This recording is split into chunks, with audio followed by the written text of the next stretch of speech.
अध्याय 31। माँ प्रकृति। क्या हुआ? मैंने एडम से संपर्क क्यों खो दिया? सिल्वाना ने चिंतित भाव से कहा। पारदर्शी गोले के सिकुड़ने से कुछ सेकंड पहले एडम के एनईपी में खराबी आनी शुरू हो गई थी और साथ ही उसके दूसरे उपकरण भी खराब होने लगे थे। उसने न केवल वीडियो रिकॉर्ड खो दिया था, बल्कि अब उससे कनेक्शन भी खो दिया था।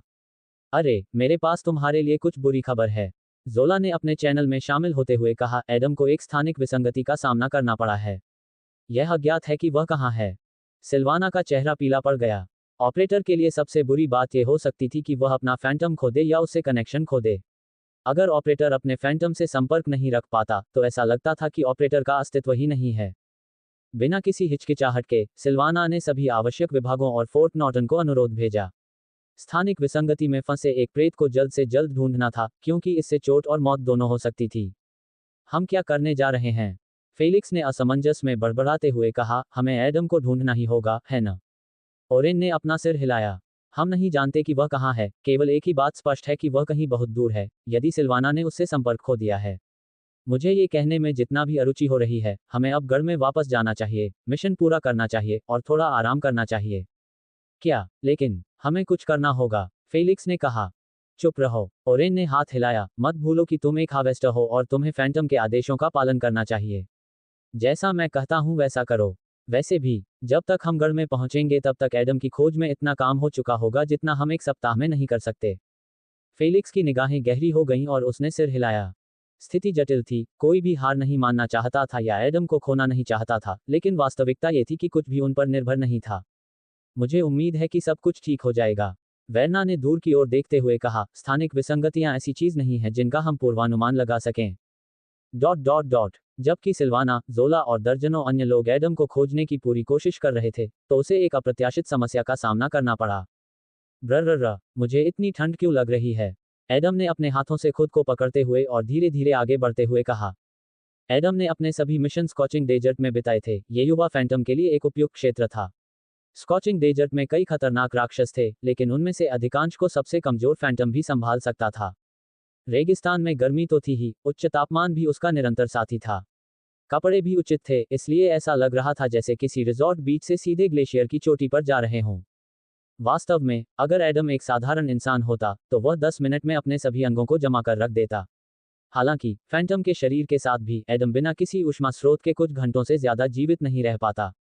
उसे तुरंत गर्म होने या वहां से निकलने का कोई रास्ता ढूंढना था। शायद आग जलाने की कोशिश करूं। नहीं, जब तक बर्फबारी खत्म नहीं हो जाती, मुझे नहीं लगता कि मैं ऐसा कर पाऊंगा। जाहिर है, इन पेड़ों को आग पकड़ने के लिए बहुत तेज लपटों की जरूरत होती है। पूरे बर्फीले इलाके में देवदार के विरल पेड़ अचल विशालकाय पेड़ों की तरह ऊंचे थे। वे गगनचुंबी इमारतों जितने ऊंचे और इतने चौड़े थे कि उन्हें घेरने के लिए 10 लोगों को हाथ थामकर खड़े होना पड़ता था। बर्फानी देवदार के पेड़ों की छाल कठोर और मोटी थी, तथा सुई के आकार के पत्ते लंबे और मोटे थे, जो ऐसी प्रतिकूल परिस्थितियों में जीवित रहने के लिए आवश्यक थे।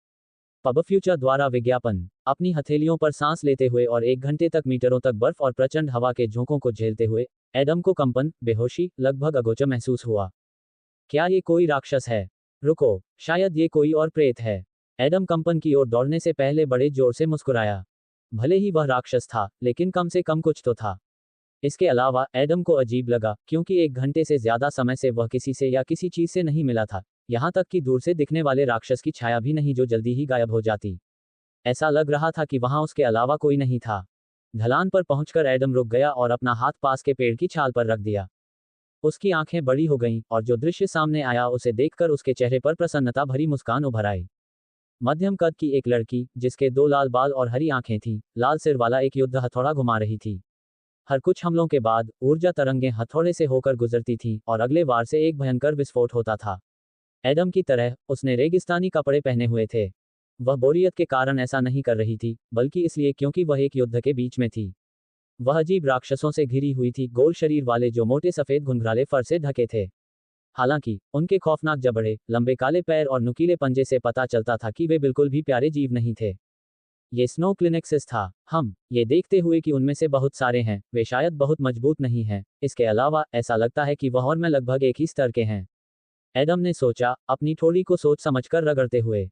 तभी एक स्नोक्लिंक्स ने लड़की की ओर पीछे से छलांग लगाई, जब उसने उसे नहीं देखा, और अपने पंजे के एक झटके से उसकी पीठ पर अपने तीखे पंजों से लंबे घाव कर दिए।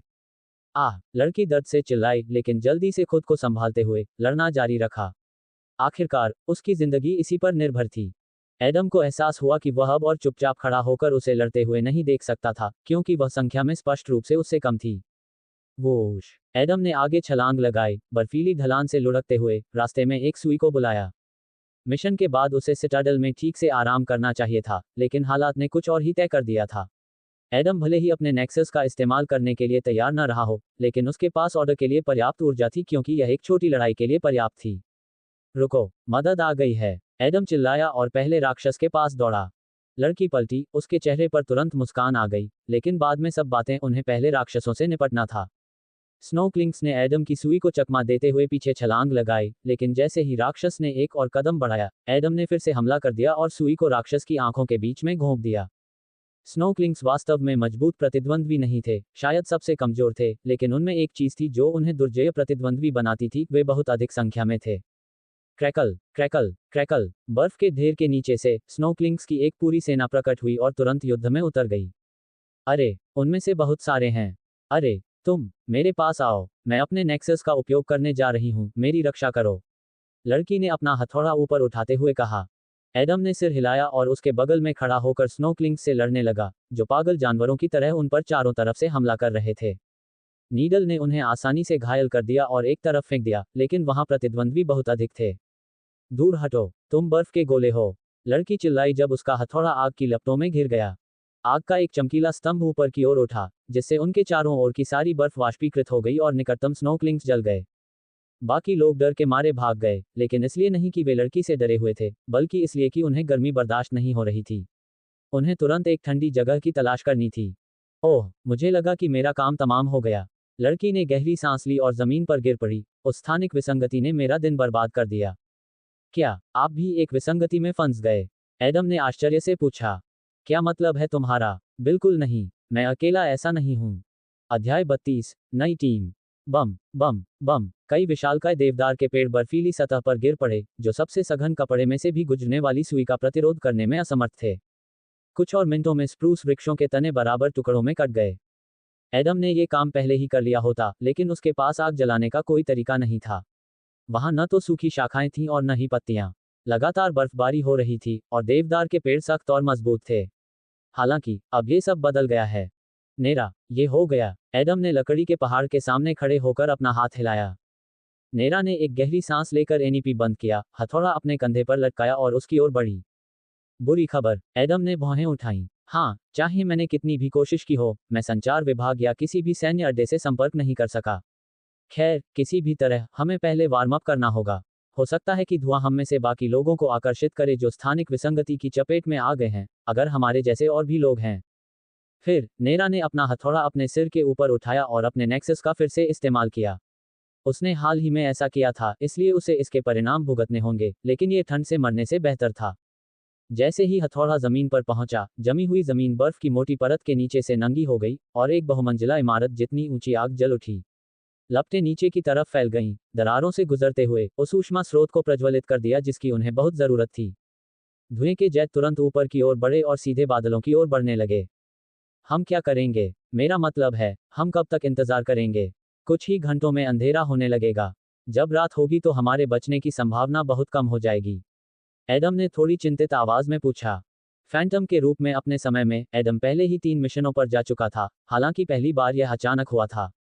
हालांकि हर बार ये दिन के दौरान हुआ, क्योंकि रात एक विशेष समय था जब सबसे खतरनाक राक्षस शिकार करने के लिए बाहर निकलते थे। पब फ्यूचर द्वारा विज्ञापन। पहले से ज्ञात मापदंडों के अलावा सभी मिशनों को वैश्विक स्तर पर 2 प्रकारों में विभाजित किया गया था, दिन और रात। किसी भी फैंटम नवागंतुक को जिसने अभी तक अपना लॉक नहीं दिखाया है, उसे रात के मिशन पर जाने की अनुमति नहीं थी, क्योंकि जोखिम बहुत अधिक था। मिशन विभाग के लिए ये फैंटम को उसकी मौत के लिए भेजने जैसा होगा। रात में न केवल राक्षसों की संख्या बढ़ गई, बल्कि नई प्रजातियां भी अधिक शक्तिशाली और अधिक आक्रामक हो गईं। वास्तव में अंतर इतना बड़ा था कि व्हाइट बुक और रेड बुक में उनके लिए एक अलग खंड था। अनौपचारिक रूप से उन्हें नाइट व्हाइट बुक और नाइट रेड बुक कहा जाता था। चलो, तुम सही कह रहे हो। अगर हम गढ़ से ज्यादा दूर नहीं हैं, तो हवाई लड़ाके 1 घंटे में हमारे पास आ सकेंगे, और अगर हम बहुत दूर हैं, तो अधिकतम 2 घंटे में। उस स्थिति में चलो ठीक 1 घंटा प्रतीक्षा करें। ये समय वार्म अप और आराम करने के लिए भी पर्याप्त होना चाहिए। नेरा ने सुझाव दिया। एडम ने सिर हिलाया और आग के सामने अपनी हथेलियां आगे करके बैठ गया। उसके चेहरे पर तुरंत मुस्कान आ गई। शायद उनके चारों ओर केवल ठंड और क्रूर हवा थी, लेकिन कैंप फायर इस ठंड की दुनिया में एक प्रकार का नखलिस्तान था जहां धीरे धीरे सहजता भी उभर रही थी। वैसे आप यहाँ कैसे पहुंचे? या यूं कहें कि आप किसी मिशन पर थे, है ना? नेरा ने पूछा। हाँ, हमने गोल्डन सर्चर्स के घोंसले से निपटा। सौभाग्य से हमने रानी को राजा को जगाने से पहले ही मार दिया। अब अपने ऑपरेटर को न सुन पाना थोड़ा अजीब है। मुझे अब इसकी कमी भी महसूस होने लगी है। एडम ने थोड़ा मुस्कुराया। नेरा की आंखें चौड़ी हो गईं। क्या आपके पास तो आपका निजी ऑपरेटर है? नेरा ने उसे गौर से देखते हुए कहा, मुझे लगा कि आप नए हैं। आपके पास तो नेक्सस भी नहीं है। एडम ने अपनी भौहें उठाईं, फिर उसने अपने दस्तानों की ओर देखा। नेरा के चेहरे पर अजीब सा भाव था। उसे बहुत देर से एहसास हुआ कि उसका नेक्सस कोई हथियार नहीं था। वाह, काश मेरे पास भी अपना फैंटम होता। दुर्भाग्य से, अगर आपने अपना लॉग पहले ही नहीं दिखाया है तो निजी ऑपरेटर पाना लगभग असंभव है, हालांकि स्क्वाड लीडर को यह विशेषाधिकार दिया जाता है। नेरा ने अपनी आवाज में स्पष्ट उदासी के साथ कहा। एडम की नजरें गहरी होती गईं। उसे यह पता था, अगर वह नेचुरल बॉर्न फैंटम नहीं होता, तो वह सिल्वाना से नहीं मिल पाता। पब फ्यूचर द्वारा विज्ञापन। हम तो पता चला कि ओरेन भी नेचुरल बॉर्न है। हालांकि उसने पहले मिशन में अच्छा प्रदर्शन किया होगा। हो सकता है कि वे उसे इसके लिए एक निजी ऑपरेटर भी दें। एडम ने लगातार बदलती लपटों को देखते हुए सोचा। क्रैकल क्रैकल क्रैकल, एक साथ दो दिशाओं से आने वाले अनिश्चित लेकिन स्वागत योग्य कदमों से बर्फ की खरोंचें आ रही थीं। रेगिस्तानी वस्त्र पहने दो आकृतियां आगे बढ़ीं और चारों ओर देखने लगीं। जैसा कि नेरा को संदेह था, आग से निकले धुएं ने अन्य प्रेतों को भी अपनी ओर आकर्षित किया था, जो उनकी तरह ही बदकिस्मत थे। बाईं ओर एक लंबा लड़का था जिसके नीले बाल, नीली आंखें और पीठ के पीछे एक लंबा धनुष था। दाईं ओर एक लड़की थी जिसकी त्वचा गोरी थी, बाल भूरे थे और नजर ठंडी थी। उसके हाथों में एक लंबा डंडा था जो कई आपस में जुड़ी शाखाओं जैसा लग रहा था, जिसके सिरे से हल्का हरा धुआं निकल रहा था। ओह, तो पता चला कि मैं अकेला ऐसा नहीं हूं। क्या किस्मत है, युवक ने आग की ओर दौड़ते हुए कहा। नेरा मुस्कुराए। नमस्ते, मेरा नाम नेरा है, यह एडम है। आपसे मिलकर खुशी हुई। मैं मार्क हूं। मैं कुछ दिन पहले ही फैंटम बना हूं। अगर मेरी वजह से आपको कोई परेशानी हुई हो तो मैं माफी चाहता हूं। मार्क ने उत्साहित भाव से सिर झुकाया। एडम ने लड़की की ओर देखा। आप कैसे हैं? लड़की ने अहंकार से अपनी ठोड़ी उठाई और दूसरी ओर देखने लगी। कैटरिन, और इस आदमी के विपरीत, मैं कुछ समय से एक फैंटम हूं और हम जिस स्थिति में हैं उसे समझता हूं। मेरा ऑपरेटर जवाब नहीं दे रहा है। अगर तुम बचना चाहती हो तो हमें जल्दी से जल्दी यहां से निकल जाना चाहिए। मार्क की आंखें बच्चों की तरह चमक उठीं। क्या क्या आपके पास ऑपरेटर है? कितना बढ़िया है। कैटरीन ने हाथ हिलाकर अपने बालों को बिखेरा। पफट, मैंने अपने पहले मिशन में अच्छा प्रदर्शन किया और सिर्फ 2 महीने बाद ही मुझे ऑपरेटर मिल गया। मैं झूठ नहीं बोलूंगी, ये संभावना नहीं है कि आपको वही नतीजे मिलेंगे, लेकिन आप बस कोशिश करते रहें। कैटरिन ने मुस्कुराते हुए कहा, ठीक है, मुझे लगता है कि हमें चलना चाहिए। मैं गर्म हो गई हूं, हमें रात होने से पहले इस क्षेत्र से बाहर निकलना होगा। रुको, नेरा ने कहा, हमारे पास पहले से ही एक योजना है। हमें सबसे ऊंचे स्थान पर चढ़ना होगा ताकि सिग्नल हमारे एनईपी तक पहुंच सके। कैटरीन ने अपनी आंखें सिकोड़ लीं। तुम्हें लगता है कि तुम मुझ पर हुक्म चला सकते हो? मुझे यकीन है कि तुम्हारे पास ऑपरेटर भी नहीं है। मुझे हमारी टीम का नेतृत्व करना चाहिए। कैटरीन ने अपनी मुट्ठी भींच ली। वह कुछ और कहना चाहती थी, लेकिन रुक गई, क्योंकि जमीन से एक छाया उभरी और उसका दृश्य अवरुद्ध हो गया। एडम ने अपनी पीठ उसकी ओर कर ली थी। उसने अपने सिर के पिछले हिस्से को खुजलाया और दूर एक विशाल चट्टान की ओर इशारा किया, जिसके शिखर से वह सब कुछ देख सकता था। तो हमें वहां ऊपर जाना होगा, है ना?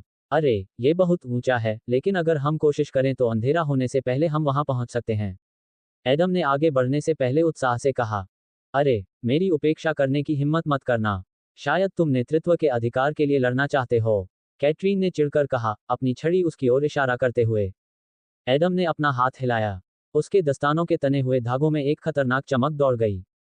नहीं, इसे किसी और के पास ले जाओ। मैं इंसानों से नहीं लड़ता। कैटरीन के लिए यह सुनना सार्थक था, क्योंकि उसकी आंखें चौड़ी हो गईं और वह वहीं जम गई। अपने निजी ऑपरेटर के होने से कई फायदे मिलते थे, लेकिन सबसे महत्वपूर्ण यह था कि ऑपरेटर अपने फैंटम के साथ लगातार संपर्क में रहता था। वे एक साथ प्रशिक्षण लेते थे, मिशन के लिए तैयार रहते थे और दूसरे फैंटम पर भी नजर रखते थे, क्योंकि प्रतिस्पर्धा लगातार बनी रहती थी। कई फैंटम्स ने अन्य फैंटम्स की लड़ाइयों के वीडियो देखे, उनसे सीखा और गलतियों को पहचानकर बेहतर बनने की कोशिश की। ओह, नेक्सस दस्ताने और वह वाक्यांश। ऐसा लगता है कि हमारे बचने की संभावना है। कैटरीन ने मन ही मन बुदबुदाया, एक गहरी सांस ली और एडम के साथ साथ अन्य लोगों के पीछे चल दी। यद्यपि इस छोटी सी बहस के अलावा सब कुछ शांत था, वास्तव में यह अस्तित्व का खेल था जहां सबसे मूल्यवान मुद्रा समय था। जैसे ही सूर्य क्षितिज रेखा के नीचे चला जाता, उनकी मृत्यु की उल्टी गिनती शुरू हो जाती। उनकी शक्तियों के कारण रात के राक्षसों का विरोध करना असंभव था। अध्याय 33, नरक के 10 मिनट। चारों का समूह धीरे धीरे लेकिन दृढ़ता से ऊंची और घनी बर्फ के बीच से गुजरते हुए सबसे ऊंचे स्थान की ओर बढ़ रहा था। इन जमीनों के रक्षक के रूप में हवा ने उन्हें भगाने की कोशिश की, लेकिन उनका इरादा अटूट था। क्या तुम्हें यकीन है कि हमें यहीं जाना चाहिए? शायद हमें कहीं और छिप जाना चाहिए था। मुझे यकीन है कि वे पहले से ही हमें ढूंढ रहे हैं। कोई भी चार फैंटम को गायब नहीं होने देगा। मार्क ने अपने चेहरे को बर्फबारी से बचाने के लिए अपने हाथों से ढकते हुए बड़बड़ाया। नेरा ने सिर हिलाया। अगर हम ऊपर पहुंच गए तो हमारे एनईपी को सिग्नल मिल जाएगा, फिर तुरंत हमारी मदद भेजी जाएगी। कम से कम हमें आसपास के दस्तों को सूचित कर दिया जाएगा। कैटरीन ने भौहें सिकोड़ी। चलो, बकवास बंद करो। ये बिल्कुल स्पष्ट है कि हम यहाँ अकेले हैं। इस क्षेत्र में कुछ चल रहा है, लेकिन हमें इसकी जानकारी नहीं है, वरना हमें अब तक किसी से मिल लेना चाहिए था। मार्क ने चिंतित होकर अपना हाथ हिलाया। शायद हम बदकिस्मत हैं, या शायद इस क्षेत्र में हमेशा कुछ प्रेत रहते हैं। मार्क ने भ्रमित भाव से सुझाव दिया।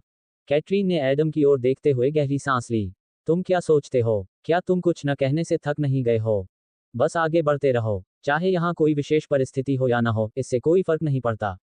शीर्ष पर पहुंचना और सिग्नल पकड़ना ही हमारा सबसे अच्छा दांव है। एकमात्र चीज जो हमें बचा सकती है, वह है रात होने से पहले मदद का पहुंचना, अन्यथा हम यहीं मर जाएंगे। एडम की ठंडी आवाज सुनकर वह कांप उठी। कैटरीन को इस नए व्यक्ति से ऐसी उम्मीद नहीं थी, जिसे मार्क की तरह ही व्यवहार करना था, बस थोड़ा ज्यादा ध्यान केंद्रित करना था। कैटरीन ने अपनी आंखें सिकोड़ लीं। मैं समझती हूँ। जाहिर है उसके साथ कुछ हुआ है। ऐसा लगता है कि फैंटम बनने का उसका रास्ता मेरे से अलग है, लेकिन कैसे? कैटरीन ने बड़ी मुंह बनाकर सोचा। प्रेतों के पास महाशक्तियां हो सकती हैं, लेकिन आखिरकार वे भी मानव ही थे और उनकी भावनाएं भी वही थीं। कैटरीन सर्वश्रेष्ठ बनने के लिए प्रयासरत थी। ऐसा लग सकता है कि एडम के साथ उनके लक्ष्य समान थे, क्योंकि वह भी सत्ता के पिरामिड में जितना संभव हो उतना ऊपर चढ़ना चाहता था, लेकिन ऐसा बिल्कुल नहीं था। कैटरीन के लिए मुख्य लक्ष्य किसी भी तुलना के बिना वस्तुनिष्ठ रूप से सर्वश्रेष्ठ बनना नहीं था, बल्कि दूसरों को अपने से बदतर बनाना था। वह अपनी उम्र के हिसाब से पहले ही बहुत कुछ हासिल कर चुकी थी, और एडम जैसे व्यक्तित्व ने उसे चिंतित कर दिया। पब फ्यूचर द्वारा विज्ञापन। बाम। जब एडम चट्टान के शीर्ष पर पहुंचा तो बर्फ का एक बड़ा सा टुकड़ा ढलान से नीचे गिरा। उसके सामने का दृश्य सुंदर, शांतिपूर्ण लेकिन भयावह था, क्योंकि आसपास मीलों तक कुछ भी नहीं था। बर्फ, बड़े बड़े देवदार के पेड़ और तेज बर्फीले तूफान ने एक निश्चित बिंदु से आगे का नजारा अवरुद्ध कर दिया। ऐसा लग रहा था कि वे किसी गुंबद के नीचे थे, लेकिन बर्फीले तूफान के बीच कुछ दिख रहा था, क्षितिज के नीचे जाता सूरज। आधे घंटे बाद सूर्य की जगह चंद्रमा उदय हो जाएगा। गढ़ की दीवारों के बाहर एक भी रात शांतिपूर्ण नहीं थी, केवल मानवता के इस गढ़ में ही सुरक्षित महसूस करना संभव था। Beep beep beep. कुछ ही मिनट बीते थे कि एडम और कैटरीन के एनईपी संदेशों की बाढ़ से लगभग फट गए। उनके ऑपरेटरों को आखिरकार एक संकेत मिल गया था और उन्होंने तुरंत इसका लाभ उठाया। एडम, क्या तुम मुझे सुन सकते हो? सिल्वाना ने चिंतित होकर कहा। जरूर, मैं कहाँ हूँ? ये कौन सी जगह है? एडम ने चारों ओर देखा। उजाड़ जंगल। ये गढ़ से बहुत दूर है, और इस समय आपके आसपास कोई नहीं है। उजाड़ जंगल के आसपास कई दिनों से भयंकर बर्फीला तूफान चल रहा है, इसलिए मिशन विभाग ने फैंटम को अभी यहाँ न भेजने का फैसला किया है। एडम ने भौहें सिकोड़ी। ये बुरी खबर लगती है न? हाँ, लेकिन कुछ अच्छे भी हैं। बर्फानी तूफान ने ज्यादातर राक्षसों को भी डरा दिया, इसलिए इससे आपको यहाँ सुरक्षित और बिना किसी नुकसान के पहुंचने में मदद मिली है। सिल्वाना ने समझाया। अच्छा, मुझे संदेह है कि विशेष रूप से खतरनाक राक्षस बर्फानी तूफान से डरते हैं, खासकर अगर वे यहाँ रहते हैं। इसके अलावा शायद इसकी वजह से मदद में देरी होगी, है न? एडम की निगाहें गहरी हो गईं और उसकी आवाज और गहरी हो गई। थोड़ी देर रुकने के बाद सिल्वाना ने सिर हिलाया। सही है। दरअसल, जैसे ही आपके एनईपी को संकेत मिला, लड़ाकू विमान किले से बाहर निकल गया। मदद करीब 40 मिनट में पहुंच जाएगी, शायद कुछ मिनट ज्यादा भी लग सकते हैं। क्या, केवल एक लड़ाकू? क्या बकवास है? कैटरीन ने गुस्से से चिल्लाते हुए जमीन पर पैर पटकते हुए कहा। उसने एडम और सिल्वाना की बातचीत नहीं सुनी थी, क्योंकि उसके पास उसका ऑपरेटर था जिसने उसे सब कुछ बता दिया था। चिंता मत करो, एक लड़ाकू विमान ही काफी होगा, क्योंकि सबसे महत्वपूर्ण बात यह है कि वह जितनी जल्दी हो सके तुम्हारे पास पहुंच जाए। पब फ्यूचर द्वारा विज्ञापन। गोलाबारी के बारे में क्या? अगर 40 मिनट में मदद आ भी जाए, तो भी हमें 10 मिनट तक रात के राक्षसों से लड़ना होगा। हमें उनके चंगुल से छुड़ाया जाना होगा। एडम ने भौहें सिकोड़ते हुए महसूस किया कि स्थिति कितनी कठिन थी। भले ही हर फाइटर में सिर्फ एक ही फैंटम होगा, लेकिन वह वीरान जंगल में किसी भी प्रतिद्वंद्वी से निपट सकता है। आखिरकार ये वही फैंटम है जिसने आपको और फायरफॉक्स स्क्वाड को प्राइम लिजर्ड से बचाया था। एडम की आंखें बड़ी हो गईं और उसके चेहरे पर हल्की मुस्कान आ गई।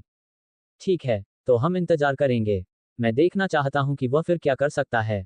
अरे, क्या वे और विमान नहीं भेज सकते थे? कैटरीन ने चिढ़कर चिल्लाते हुए बर्फ के गुच्छों पर लात मारी। नेरा ने उसे धमकी भरी नजरों से देखा। शांत हो जाओ, अब हमें एक रक्षा रणनीति बनानी होगी। हमें यहाँ पूरे 10 मिनट तक जीवित रहना होगा। कैटरीन का चेहरा और भी गंभीर हो गया और उसने सिर हिलाया। किसी और स्थिति में वह शायद कुछ तीखा बोल देती, लेकिन अभी मजाक के लिए कोई जगह नहीं थी। हम 10 मिनट, इससे पहले हमने किसी राक्षस का सामना नहीं किया है। शायद हम भाग्यशाली हैं, मार्क ने अपने सिर के पीछे खुजलाते हुए सुझाव दिया।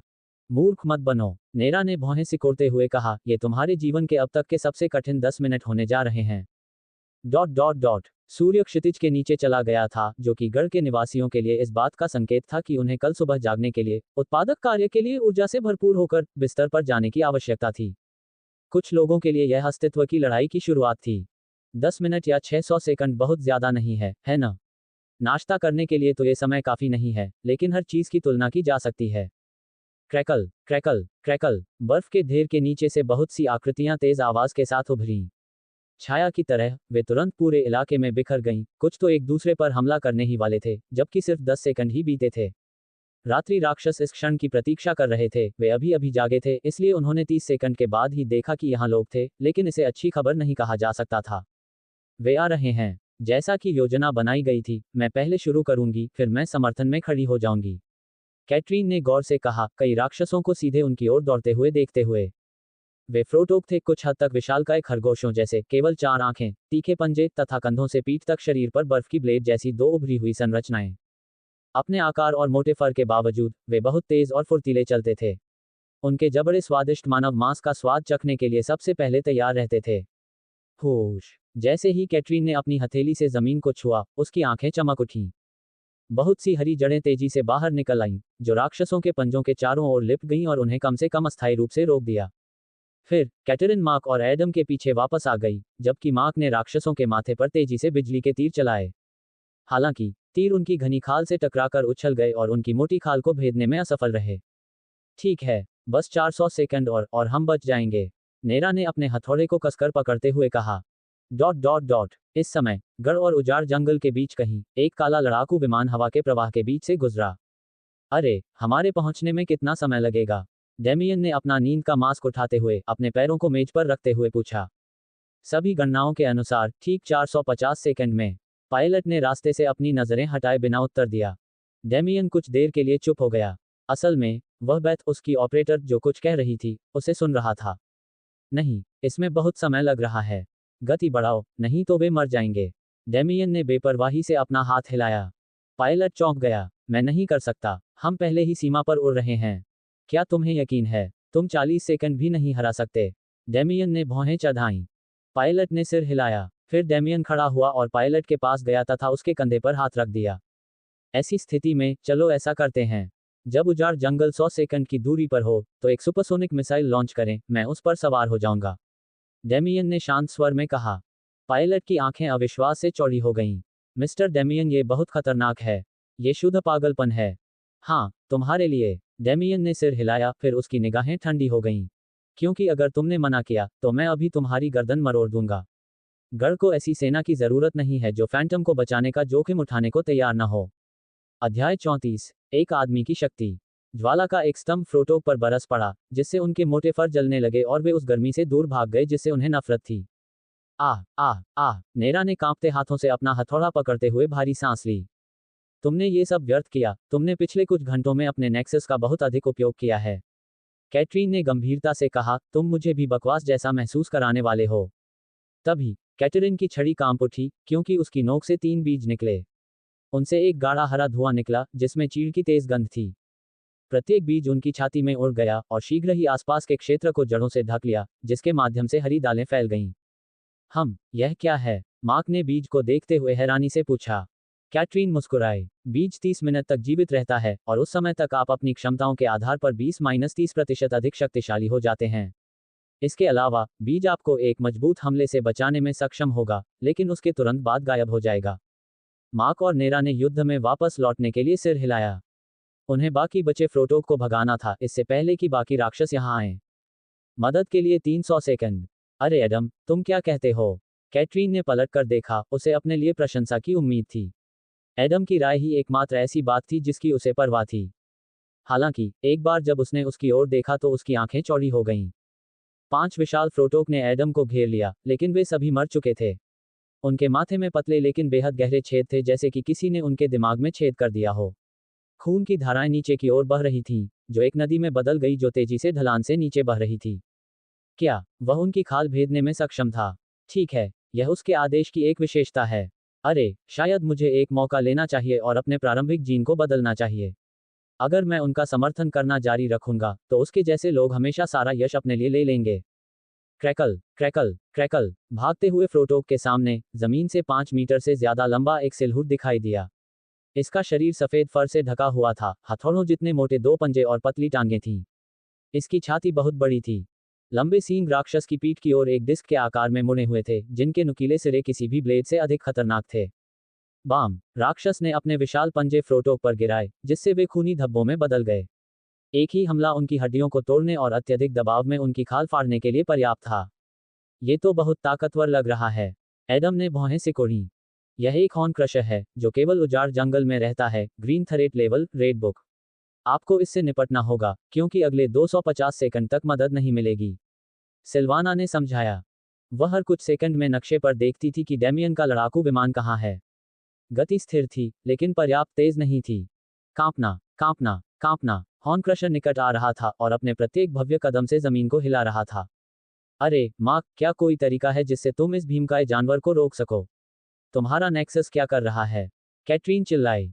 मार्क थोड़ा सा झिझका। कैटरीन उसे बहुत जोर से धकेल रही थी, क्योंकि वह मुश्किल से ही इस लड़ाई की गति के साथ तालमेल बिठा पा रहा था। इससे पहले कि वह कुछ जवाब दे पाता, सभी ने 2 आवाजें सुनी, एक महिला की और दूसरी पुरुष की। मेरा नाम सिल्वाना है, मैं एडम की ऑपरेटर हूँ, मैं मार्क की सहायता करूंगी। नमस्ते, मेरा नाम एलन है, मैं कैटरीन का ऑपरेटर हूँ और मैं नेरा की सहायता करूंगा। कृपया हमारी सलाह लें और हमें सारी जानकारी दें। कुछ सेकंड के बाद योजना तैयार हो गई। नेरा अचानक कहीं से भी प्रकट होने वाले किसी भी राक्षस से बचाव के लिए खड़ी हो गई और मार्क ने कार्य करना शुरू कर दिया। उसके हाथ हल्के से कांप रहे थे और माथे पर पसीना आ रहा था। वह चिंतित तो था पर डरा हुआ नहीं था। पब फ्यूचर द्वारा विज्ञापन। जैसे ही उसके धनुष से एक लंबी नोक वाला विशाल बिजली जैसा बाण निकला, उसके धनुष पर ऊर्जा की लहरें उठने लगीं। धनुष की डोरी को सीमा तक खींचते हुए मार्क ने तीर चलाया। हवा का घेरा काफी गति से हट गया, जबकि तीर जबरदस्त गति से हॉर्न क्रशर की ओर बढ़ रहा था। क्या मैं ऐसा नहीं कर रही हूँ? आखिर मुझे ही क्यों ऐसा करना चाहिए?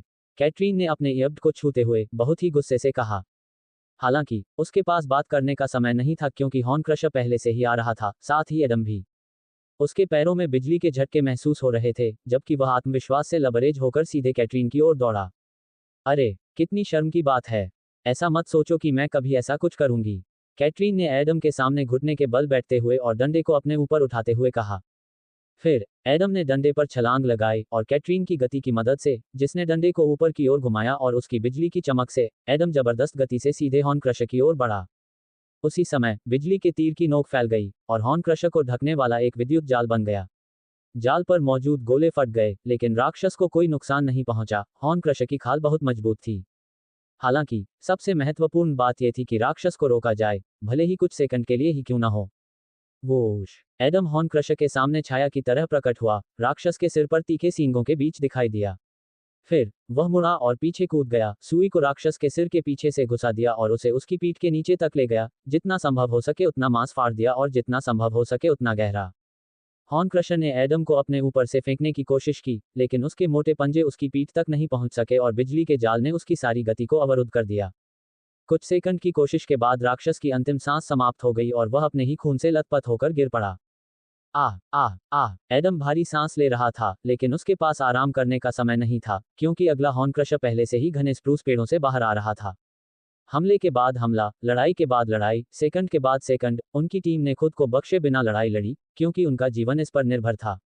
200 सेकंड में उन्होंने दर्जनों फ्रोटोक और कुछ हॉर्न क्रशर को हराया, लेकिन वे गंभीर रूप से घायल हो गए।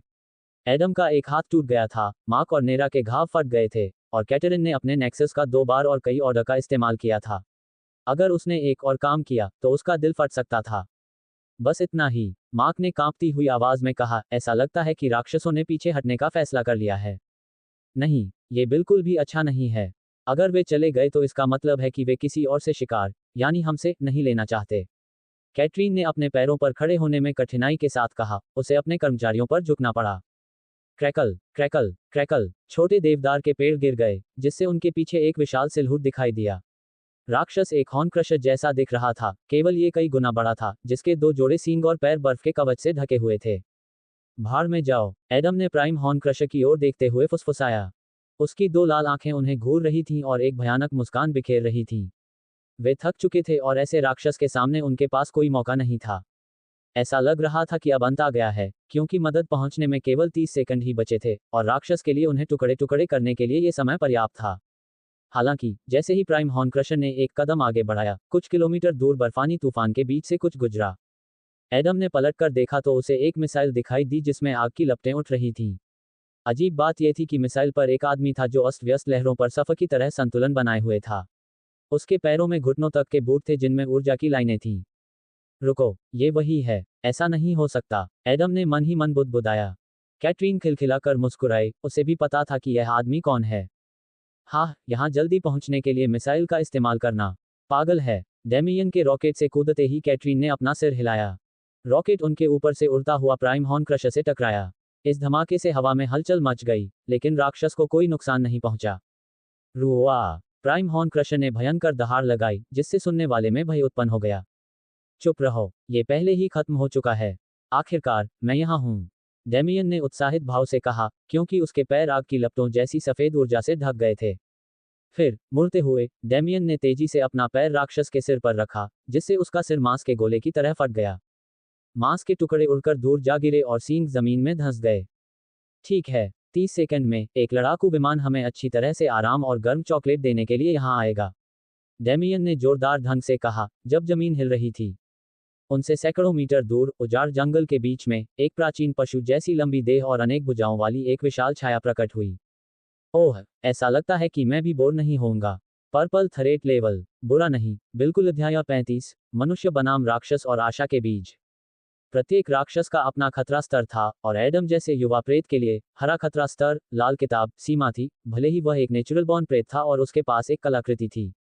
नीले खतरे के स्तर से निपटना उसके लिए असंभव था, क्योंकि यह अधिकांश आर्टिफिशियल बॉर्न फैंटम्स के लिए था, जिन्होंने अपने ताले प्रकट कर दिए थे।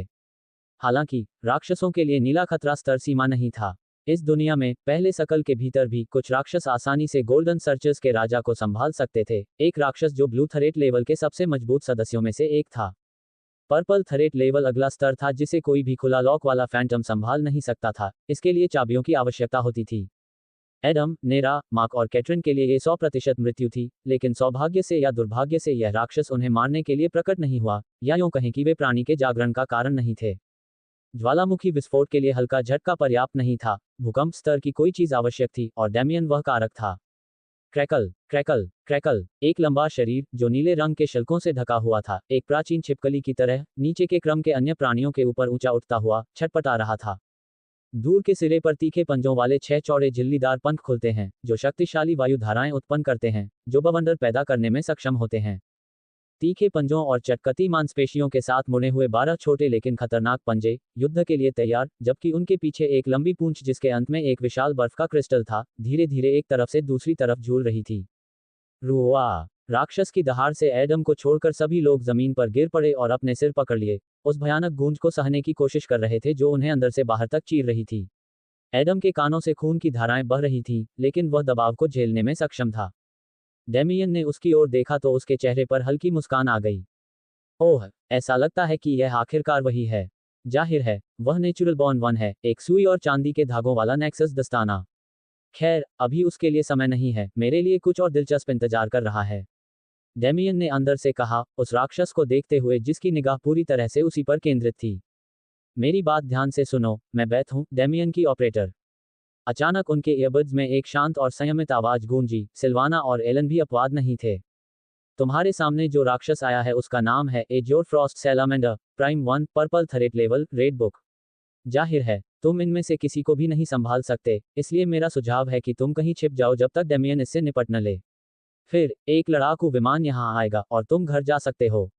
बेथ ने गंभीरता से कहा, हमारे बंद चैनलों में सेंध लगाना बहुत शिष्टाचारपूर्ण नहीं है, आप जानते हैं। कैटरीन ने भौहें सिकोड़ते हुए कहा। चुप रहो, बेथ ने धमकी भरे अंदाज में कहा, स्थिति गंभीर है और दूसरे दर्जे के फैंटम के संचालक के रूप में मेरी हैसियत अब तुमसे ऊंची है। बस चुप रहो और मेरी बात मानो। पफट, तुम सिर्फ हमारे साथ ही दुर्जय हो सकती हो। मुझे यकीन है कि डेमियन के साथ तुम एक आज्ञाकारी कुतिया की तरह व्यवहार करोगी। कैटरीन ने चिढ़कर कहा, डेमियन के साथ मेरे रिश्ते से तुम्हारा कोई लेना देना नहीं है। अगर तुम मरना नहीं चाहती हो तो मैं जो कहूं वही करो।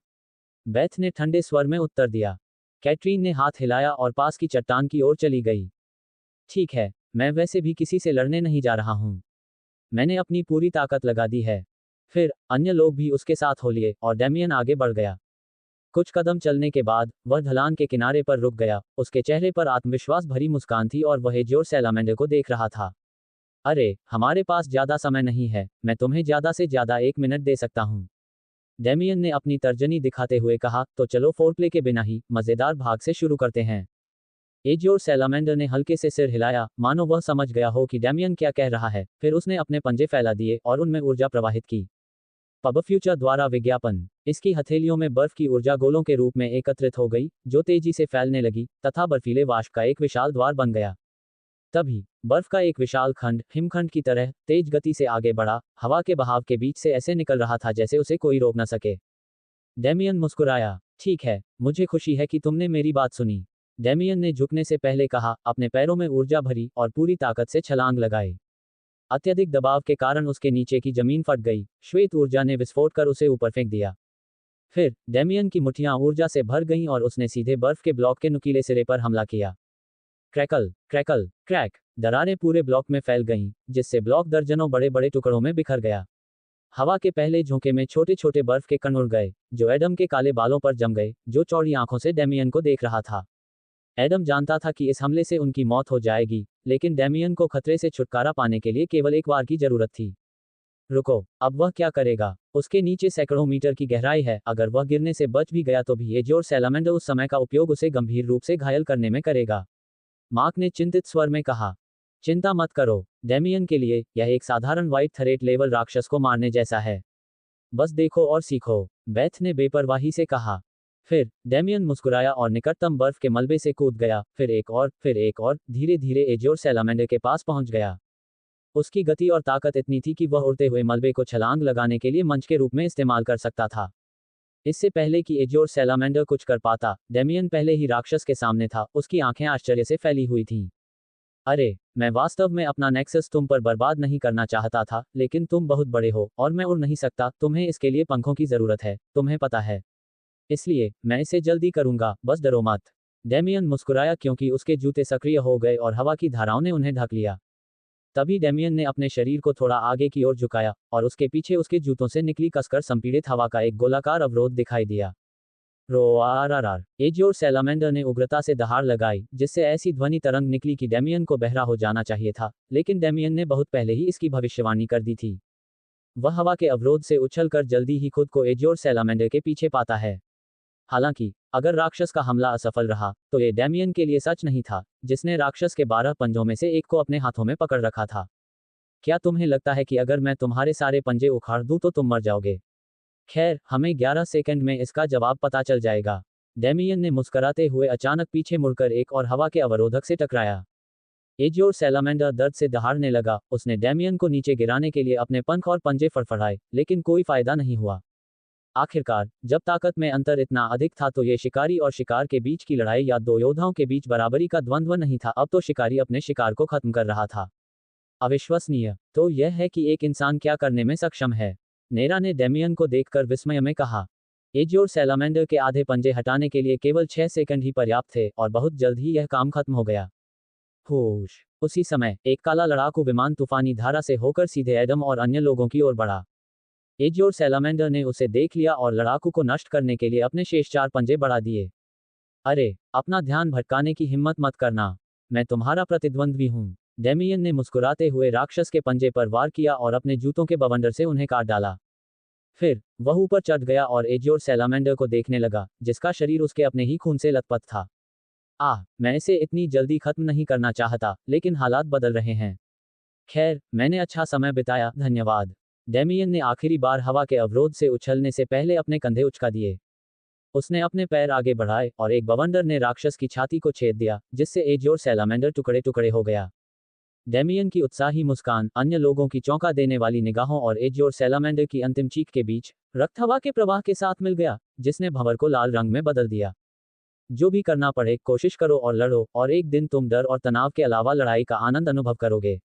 ये सब अस्तित्व के नाम पर, हम मानवता के नाम पर।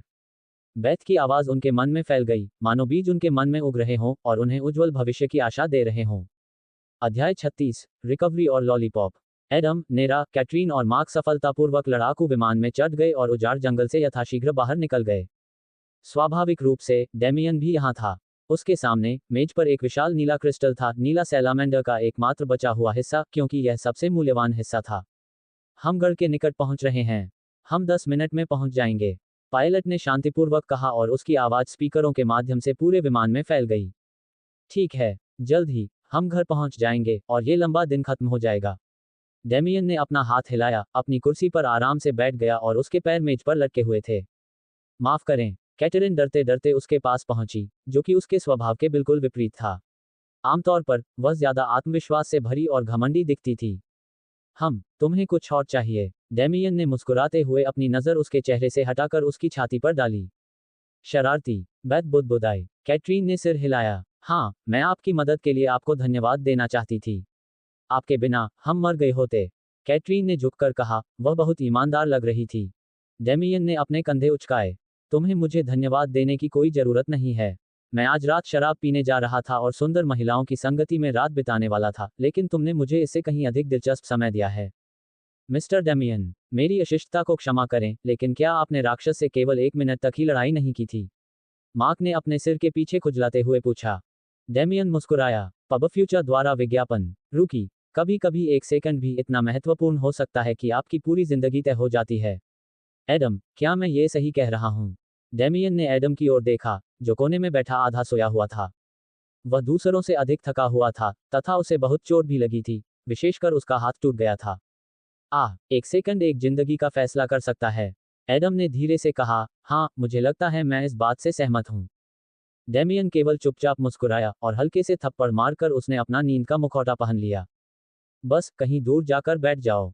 डेमियन ने अपना हाथ झटकते हुए मक्खी की तरह हिलाया और कैटरीन की ओर मुड़ा। तुम्हारे स्वार्थी इरादे उतने ही स्पष्ट हैं, जितना कि यह तथ्य कि तुम्हें नहाने की जरूरत है। तुम बदबूदार हो। कैटरीन शर्म और शर्म से लाल हो गई, लेकिन उसने डेमियन से लड़ाई नहीं की, उसे ऐसा करने का कोई अधिकार नहीं था। एडम को नींद आ रही थी, और आखिरकार उसने डेमियन की तरफ देखा, जिसने उस पर एक उत्सुक नजर डाली। ऐसा लग रहा था कि उनका संक्षिप्त परिचय यहीं खत्म नहीं होगा। लड़ाकू विमान नीचे उतरा। एडम ही नहीं, सभी सो रहे थे। डेमियन अकेला था जो जाग रहा था, क्योंकि उसके लिए यह मनोरंजन से ज्यादा कुछ नहीं था। सैन्य अधिकारियों और चिकित्सकों के एक समूह ने उनसे मुलाकात की और तुरंत उन्हें चिकित्सा जांच के लिए भेज दिया। किसी ने उन्हें जगाया नहीं, बल्कि उन्हें नींद की गोलियां और विटामिन की खुराक दी गई। सेना में कई हार्वेस्टर्स थे जिन्होंने नीला क्रिस्टल ले लिया और उसे अनुसंधान विभाग से जोड़ दिया। लड़ाकू विमान से बाहर निकलते समय निश्चिंत डेमियन की मुलाकात लैला से हुई, वह महिला जो एडम से लोहारखाने में लड़ना चाहती थी। क्या तुम बात करना चाहोगे? मुझे लगता है कि हमारे पास चर्चा करने के लिए बहुत कुछ है। लैला ने एडम की ओर एक नजर डालते हुए कहा। डॉक्टर उसे ले जा रहे थे। ओह, मुझे लगा कि तुम मुझे रात के लिए अपने घर पर आमंत्रित करने वाले हो। मैं मना नहीं करूंगा, तुम्हें पता है, डेमियन ने मुस्कुराते हुए कहा। लैला और डेमियन गढ़ की दीवार पर खड़े थे, एक विशाल बंजर भूमि को देख रहे थे, जो केवल एकाकी चांद से रोशन थी। ठंडी हवा उनके खिलाफ बह रही थी, जैसे कोई मूक साथी उनकी बातचीत को सुनने के लिए तैयार हो। पब फ्यूचर द्वारा विज्ञापन। लगता है कि तुमने हमेशा की तरह बिना किसी परेशानी के इसे पूरा कर लिया, लैला ने हाथ हिलाकर कहा। डेमियन ने कंधे उचकाए। हाँ, लेकिन ईमानदारी से कहूं तो अगर वह लापता लोगों में शामिल नहीं होता, तो मैं इतनी आक्रामकता से काम नहीं करता, डेमियन ने मुस्कुराते हुए कहा। जरूर, नेचुरल बॉर्न फैंटम्स हाल ही में कम ही दिखाई दे रहे हैं। उच्च पदों पर बैठे सभी लोग सरकार के इस इरादे से सहमत नहीं हैं, लेकिन ईमानदारी से कहूं तो ये सही निर्णय है। लैला ने अपनी निगाहों में थोड़ी अनिश्चितता के साथ सिर हिलाया। डेमियन ने आह भरी। ये सरल है, मैं समझ सकता हूं कि वे ऐसा क्यों करते हैं। लैला ने उसे प्रश्नवाचक दृष्टि से देखा।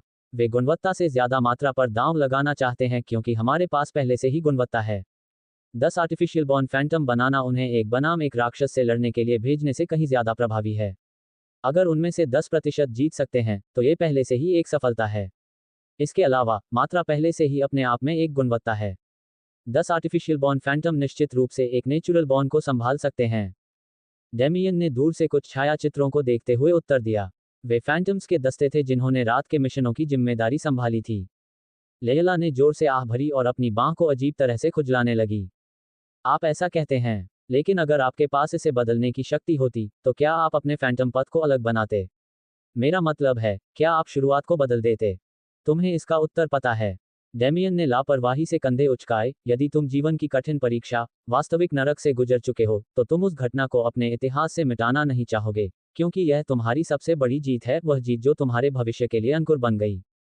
लैला ने कुछ भी उत्तर नहीं दिया, उसने केवल एक गहरी, विचारशील नजर से अपने होंठ काटे।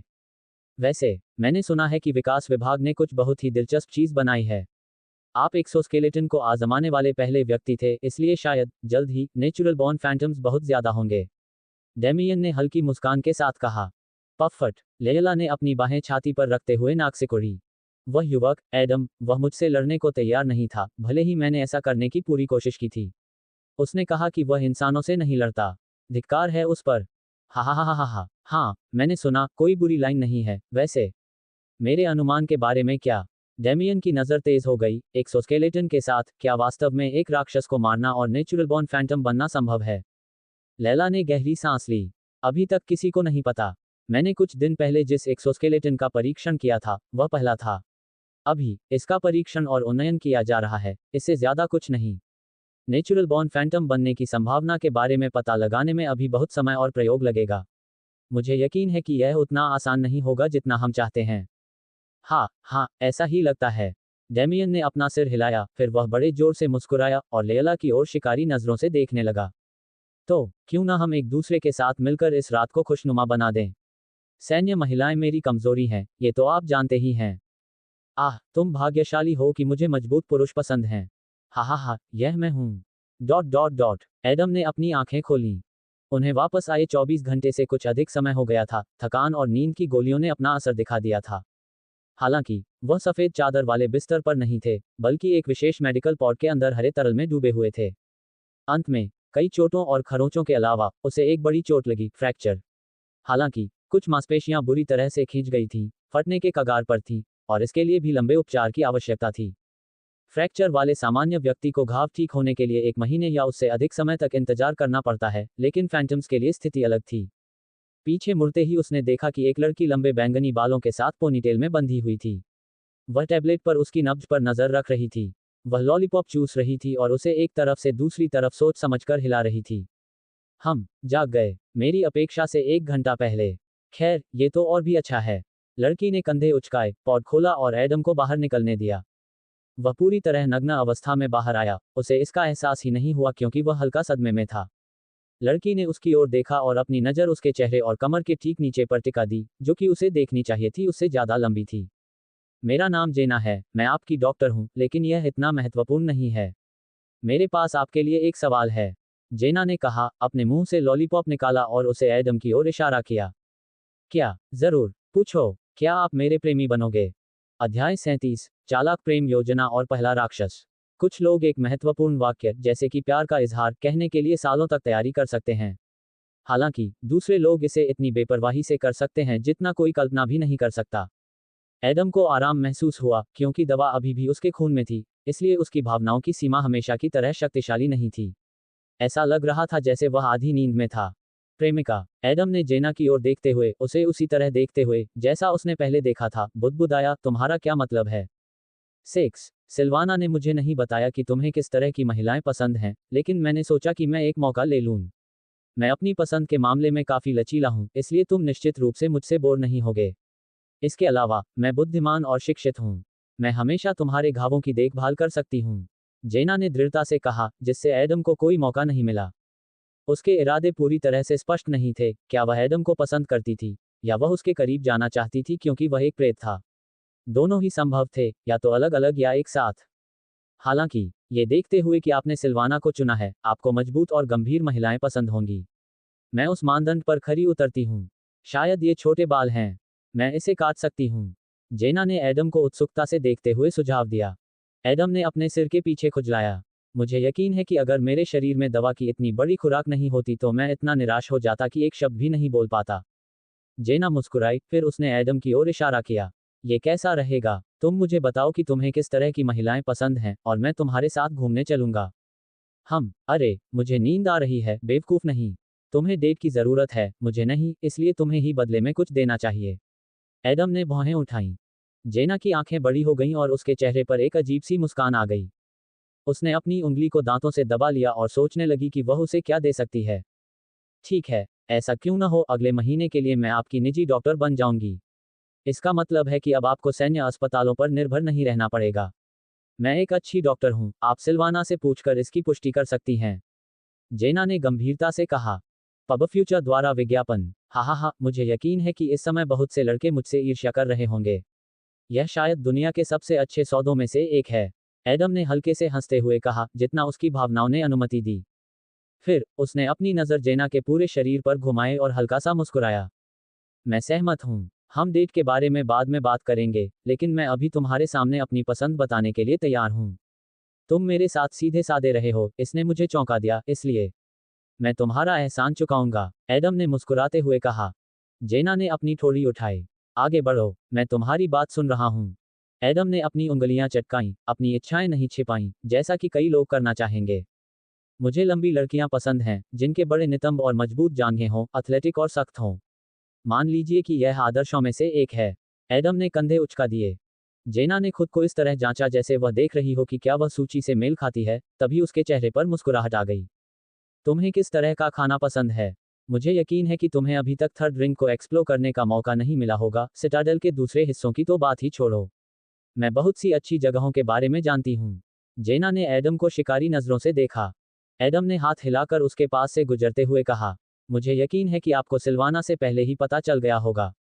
उसने मुझे हर उस लड़की से मिलाने की कोशिश की जो मेरे रास्ते में आई, इसलिए उसने आपको मेरे बारे में सब कुछ बता दिया होगा। जेना ने केवल हल्का सा सिर हिलाया, क्योंकि एडम सही था। एडम ने कपड़े पहने और अस्पताल से घर की ओर चल पड़ा। उसने किसी भी चीज के बारे में नहीं सोचा और बस नीले आसमान और भीड़ भरी सड़कों के शोर का आनंद लिया। शायद दवा अभी भी चल रही थी, या शायद वह इसके मूड में था। जैसे ही वह घर के पास पहुंचा, उसने कुछ संदेश देखे जो कुछ घंटे पहले उसके एनईपी पर आए थे। पब फ्यूचर द्वारा विज्ञापन। अजीब बात यह है कि ये संदेश सिल्वाना के नहीं, बल्कि डगलस के थे। उन्हें आज रात रिसर्च डिपार्टमेंट में मिलना था। लगता है कि यह कोई महत्वपूर्ण बात है। क्या ये डेमियन से संबंधित हो सकता है? खैर, मैं जल्द ही पता लगा लूंगा, लेकिन अभी मेरे पास करने के लिए और भी महत्वपूर्ण काम है। एडम ने मुस्कुराते हुए अपने घर में जाने से पहले सोचा। क्रैकल। यांत्रिक दरवाजा खुला और काले बाल और हरी आंखों वाली एक लंबी लड़की अंदर दाखिल हुई। काम में व्यस्त जेना अचानक पलटी और खिलखिलाकर मुस्कुराई। इससे पहले कि सिल्वाना कुछ कह पाती, जेना प्रसन्न भाव से उसके ऊपर कूद पड़ी। धन्यवाद। अरे वाह, मैं उसके साथ डेट पर जा रही हूँ। मैंने तो सोचा भी नहीं था कि मैं ऐसा कर पाऊंगी।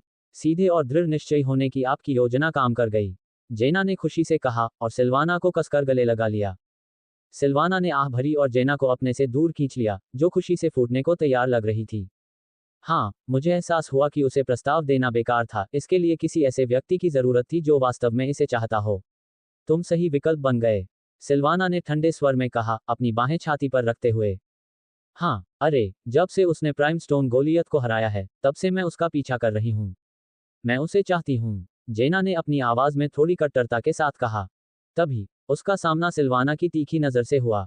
उसने जेना को एक इंसान की तरह नहीं बल्कि ऐसे देखा जैसे वह कोई मूल्यांकन करता हो जो किसी रत्न को देख रहा हो। जेना थोड़ी उलझन में थी, उसे समझ नहीं आ रहा था कि सिल्वाना उसे ऐसे क्यों देख रही थी। मैंने सुना कि उसने क्या कहा। मैं आखिरकार उसकी पसंद को पहचानती हूँ और तुम्हें खुद पर काम करना चाहिए। तुम्हारे कूल्हे और नितंब मेरे से छोटे हैं। तुम इन परिणामों से उसे कैसे लुभाना चाहती हो? तुम कल जिम जाओगी, मैं तुम्हारे लिए एक कसरत कार्यक्रम बनाऊंगी, सिल्वाना ने सख्ती से कहा। जेना ने अपने गाल फुलाते हुए भौहें से कोड़ी। क्या? अरे, मुझे कुछ काम करना होगा, लेकिन मैं निश्चित रूप से बहुत अच्छी दिख रही हूँ। ओह, सचमुच? सिल्वाना ने अपनी आंखें सिकुड़ते हुए आगे कदम बढ़ाया। जेना की रीढ़ में सिहरन दौड़ गई। सांख्यिकी के अनुसार रिश्तों में 80% फैंटम अन्य फैंटम के साथ डेट करते हैं। यदि आप 20% में से एक बनना चाहते हैं तो आपको कड़ी मेहनत करनी होगी। अंदर से खास और बाहर से सबसे अच्छे बने। सिल्वाना ने आगे कहा, बहुत से लोग कहते हैं कि सबसे महत्वपूर्ण चीज आत्मा है, आंतरिक व्यक्तित्व है, लेकिन चाहे आप इसे पसंद करें या नहीं, दिखावट मायने रखती है क्योंकि यह पहली चीज है जिसे हम देखते हैं। ये जानना कि अंदर किस तरह का व्यक्ति है तभी संभव है जब दिखावट आपको आकर्षित करे, अन्यथा आगे कोई बातचीत नहीं होगी। आपकी प्रतिस्पर्धा फैंटम लड़कियां हैं जो अक्सर मिशन या प्रशिक्षण के दौरान एडम के साथ हो सकती हैं। इसके अलावा वे एक ही स्थिति की हैं, इसलिए आपको उन बाधाओं को पार करने की आवश्यकता है और एडम की प्राथमिकताओं से मेल खाना सबसे अच्छा समाधान होगा। आखिरकार आप ही हैं जो उसका शिकार कर रहे हैं, कम से कम अभी के लिए। जेना ने सिर हिलाया, वह सिल्वाना की इस कठोर फटकार से स्पष्ट रूप से परेशान थी, लेकिन वह उसे रोक नहीं पाई। आखिरकार उसका लक्ष्य प्राप्त करने योग्य था, 20% 0% नहीं था। काली कार रुकी, ड्राइवर ने दरवाजा खोला और एडम अंदर चला गया तथा फोर्ट नॉर्टन के अनुसंधान विभाग की ओर चल पड़ा। यात्रा मौन में गुजरी। एडम केवल उदास दृष्टि से खिड़की से बाहर देख रहा था, कभी कभी गढ़ और मृत भूमि दोनों को रोशन कर रहे चंद्रमा की ओर देख रहा था। हम यहाँ हैं, शुभकामनाएं, ड्राइवर ने चलने से पहले कहा। औपचारिक सूट पहने एक लड़की उसे लोहे और कंक्रीट की विशाल इमारत के अंदर ले गई। फिर वह उसे एक लंबे खाली गलियारे में छोड़ गई, जिसके अंत में डेमियन दीवार से टिककर उसका इंतजार कर रहा था। अरे, बहुत दिनों बाद मिले, डेमियन ने उत्साहित मुस्कान के साथ हाथ हिलाया। एडम ने सिर हिलाया। मैं यहाँ क्या कर रहा हूँ? डेमियन ने अपने पीछे किसी चीज की ओर इशारा किया। उसी क्षण एक मजबूत हाथ एडम के कंधे पर पड़ा। आपको हमारे शोध के परिणाम दिखाने के लिए, डगलस ने उत्साहित भाव से कहा। दरवाजा खुला और वे एक बड़े कमरे में पहुंचे जहां उच्च स्तरीय मशीनें और लंबे सफेद कोट पहने वैज्ञानिक मौजूद थे। यहाँ दिलचस्प चीजें बहुत थीं, लेकिन मुख्य चीज थी एक विशाल फली जो नीले तरल से भरी हुई थी, जिसके अंदर एक बहुत पहले मरा हुआ प्राणी तैर रहा था। सिल्वर वीवर, एडम ने अनजाने में कहा। अध्याय 38, सिल्वर वीवर और सैकड़ों चूहे। सिल्वर वीवर के पूरे शरीर पर मौत के बाद भी सख्त और लचीला मोटा काला फर ऐसे ढका हुआ था जैसे हजारों तीखी सुइयां किसी को भी, यहाँ तक कि सबसे बहादुर प्रतिद्वंद्वी को भी डराने में सक्षम हो। मोटी हड्डियों वाली एक लंबी पूंछ धीरे धीरे बुलबुलों के बीच हिल रही थी जैसे किसी शक्तिशाली हथियार की प्रतिध्वनि हो। राक्षस के पंजे पर चांदी के धागे थे, छोटे लेकिन बेहद तीखे पंजे थे, कोई भी ढाल उनसे रक्षा नहीं कर सकती थी। राक्षस के पेट पर कई पंक्तियों में छोटे छोटे तराजू की परतें थीं, जो कभी कभी बाहर की ओर चमकती थीं। लंबी गर्दन दो पंक्तियों वाले चौड़े मुंह में बदल गई, जिसमें दो आंखें थीं, जिनमें नुकीली खड़ी पुतलियां थीं। अलग अलग लंबाई और आकार के दो जोड़ी कान सिर के नीचे और ऊपर थे, छिपकली के जाल की तरह। सिल्वर वीवर पर कई स्थानों पर निशान, कट, खरोंच और अनगिनत अन्य घाव दिखाई दिए। एडम इन सभी चोटों का अकेला कारण नहीं था, यद्यपि सबसे शक्तिशाली और अंतिम चोट उसने ही पहुंचाई थी। इतने सारे निशान, पहले तो मुझे पता ही नहीं चला। क्या वाकई इसीलिए मैं उसे मार पाया? एडम ने अविश्वास में बड़बड़ाया। उसे नहीं पता था कि उसे इसे छिपाने की कोशिश करनी चाहिए या नहीं, क्योंकि डगलस और डेमियन को पहले से ही सब कुछ पता था। हो सकता है, लेकिन हमें इस पर बहुत संदेह है, डगलस ने जवाब दिया। ये निशान पुराने हैं, क्योंकि सिल्वर वीवर जन्म से ही मजबूत नहीं था, बल्कि वह मजबूत बन गया था। एडम ने उसे प्रश्नवाचक दृष्टि से देखा। घम्मा, डगलस खांसते हुए बोला, फैंटम जैसे राक्षस और भी ताकतवर हो सकते हैं, तुम्हें अब तक समझ जाना चाहिए था कि राक्षस एक एकीकृत सेना या जाति नहीं है। अगर उन्हें मौका मिले तो वे एक दूसरे को मार डालेंगे और खा जाएंगे। जाहिर है, जो भी ऐसी दर्जनों लड़ाइयों के बाद बच जाता है, वह हारने वालों से ज्यादा ताकतवर हो जाता है। डगलस ने आगे कहा, जैसा कि आपने कहा, सिल्वर वीवर के शरीर पर लगे जख्मों की संख्या और उसकी अनुमानित आयु को देखते हुए, हमारा अनुमान है कि अपनी यात्रा की शुरुआत में वह एक साधारण श्वेत खतरा स्तर का राक्षस था, लेकिन ये बहुत समय पहले की बात है। क्या? एडम ने अनिश्चितता से कहा, उस स्थिति में आप सिल्वर वीवर को किस स्तर का खतरा देंगे? पब फ्यूचर द्वारा विज्ञापन। डगलस ने गहरी सांस ली। खैर, यह कोई आसान सवाल नहीं है, क्योंकि हमने नहीं देखा है कि वह राक्षस युद्ध में क्या करने में सक्षम है। आपके यहाँ आने से पहले हमें यह भी नहीं पता था कि इस राक्षस का सही नाम क्या है। फिर डगलस ने अपने सिर के पीछे खुजलाया और कहा, खैर, हमें जो भौतिक साक्ष्य मिले हैं, उनके आधार पर अनुसंधान विभाग यह मानने के लिए इच्छुक है कि सिल्वर वीवर कम से कम एक बैंगनी खतरे के स्तर का राक्षस है। बैंगनी खतरा स्तर। एडम कांप उठा और उसकी आंखें चौड़ी हो गईं। नहीं, ऐसा नहीं हो सकता। तुम्हें किसी बात पर गलतफहमी हो गई होगी। उजाड़ जंगल में नीला सैलामेंडर का खतरा स्तर भी ऐसा ही था। अगर मैं एक साधारण इंसान के रूप में ऐसे राक्षस से मिलूं, तो मैं उसे हरा नहीं पाऊंगा। डेमियन मुस्कुराया। हाँ, अब हम सबसे दिलचस्प भाग पर पहुंचते हैं। एडम हैरान था। सबसे अधिक संभावना है कि सिल्वर वीवर को बहुत अधिक जहर दिया गया था, लेकिन जब तक आप उसका सामना करते तब तक जहर का असर खत्म हो चुका था। क्योंकि अन्यथा आप नेचुरल बॉर्न फैंटम नहीं बन पाते, क्योंकि किसी और के जीन ने सिल्वर वीवर के जीन को प्रभावित कर दिया होता और उसे अस्थिर कर दिया होता। डेमियन ने समझाया। एडम के चेहरे पर उलझन भरी मुस्कान थी। जो उसने सुना था उसे समझना मुश्किल था, और उसे समझना और भी मुश्किल था। मैं समझ गया। मेरे पास पाक नहीं था, जिसका मतलब है कि फैंटम बनने का मेरा एकमात्र अवसर अन्य प्राणियों के जीन के हस्तक्षेप के बिना एक राक्षस को एक बनाम एक मारना है। एडम ने गहरी निगाह से कहा। डगलस ने सिर हिलाया। टार झील के पास जो कुछ हुआ उसके बारे में हमारे पास दो सिद्धांत हैं। पहला, सिल्वर वीवर ने अभी अभी अपने शरीर से जहर निकाला था और जल्दी ठीक होने की तलाश में था और बहुत सारे कमजोर राक्षसों को मारने और खाने के लिए झुलसते रेगिस्तान की ओर जा रहा था। सिल्वर वीवर आपसे मिला और आपको एक और शिकार के रूप में मारने वाला था, लेकिन आप वापस लड़ने में सक्षम थे और भाग्य से जीत गए। दूसरा, सिल्वर वीवर बुढ़ापे या किसी पुरानी चोट के कारण मर रहा था, जिसने धीरे धीरे लेकिन निश्चित रूप से वर्षों में उसे मार डाला, लेकिन इस मामले में ये लगभग एक ही बात है।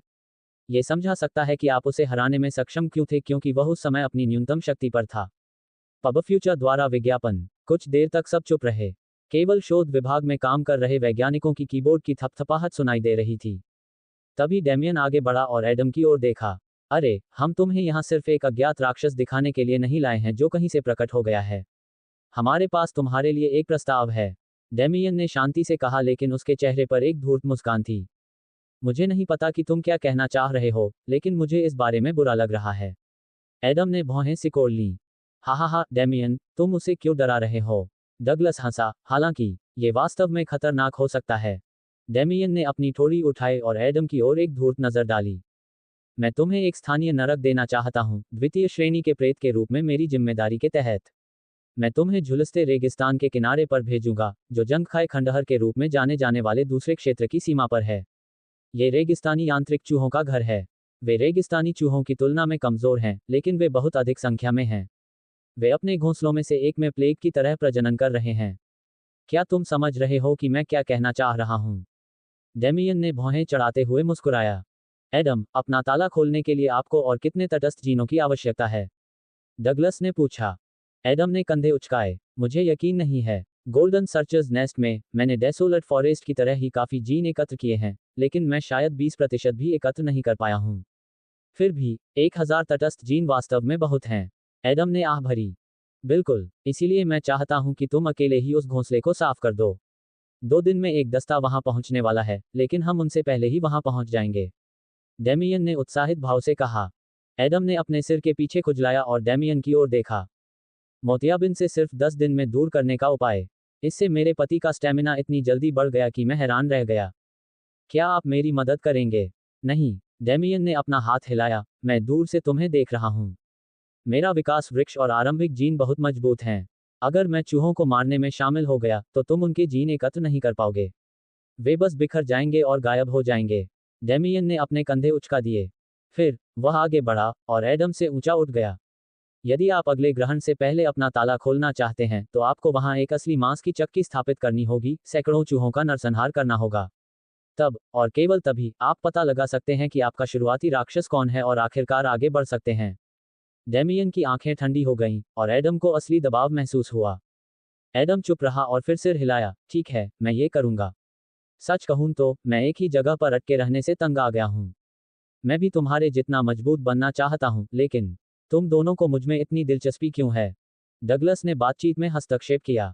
एडम, तुम में बहुत संभावनाएं हैं और बड़ों के तौर पर यह हमारी जिम्मेदारी है कि हम तुम्हें आगे बढ़ने में मदद करें। मत भूलो, हम जो कुछ भी करते हैं वह गढ़ और मानवता की रक्षा के नाम पर है। फिर उसने आह भरी। अभी के लिए बस इतना ही। मैं सिल्वाना से संपर्क करूंगा और उसे सब कुछ समझाऊंगा। वह शायद आपत्ति करेगी, लेकिन आपके आदेश के खिलाफ वह कुछ नहीं कर सकती। अच्छा, ठीक है, तो फिर मैं कल तुमसे मिलूंगा। एडम ने सिर हिलाया और बाहर की ओर बढ़ गया। जरूर, डगलस ने कहा। फिर दरवाजे बंद हो गए। डेमियन मुस्कुराया। डगलस के बगल में खड़ा होकर सिल्वर वीवर को उत्सुकता से देखने लगा। आप जानते हैं, हम जो करने जा रहे हैं उससे मिशन विभाग का प्रमुख बहुत क्रोधित होगा। मैं अब आपकी अराजक इच्छाओं को पूरा नहीं करूंगा। यह आखिरी बार था, कम से कम एडम के साथ तो। डगलस ने धीरे से कहा। डेमियन के मुंह के कोने ऊपर उठ गए।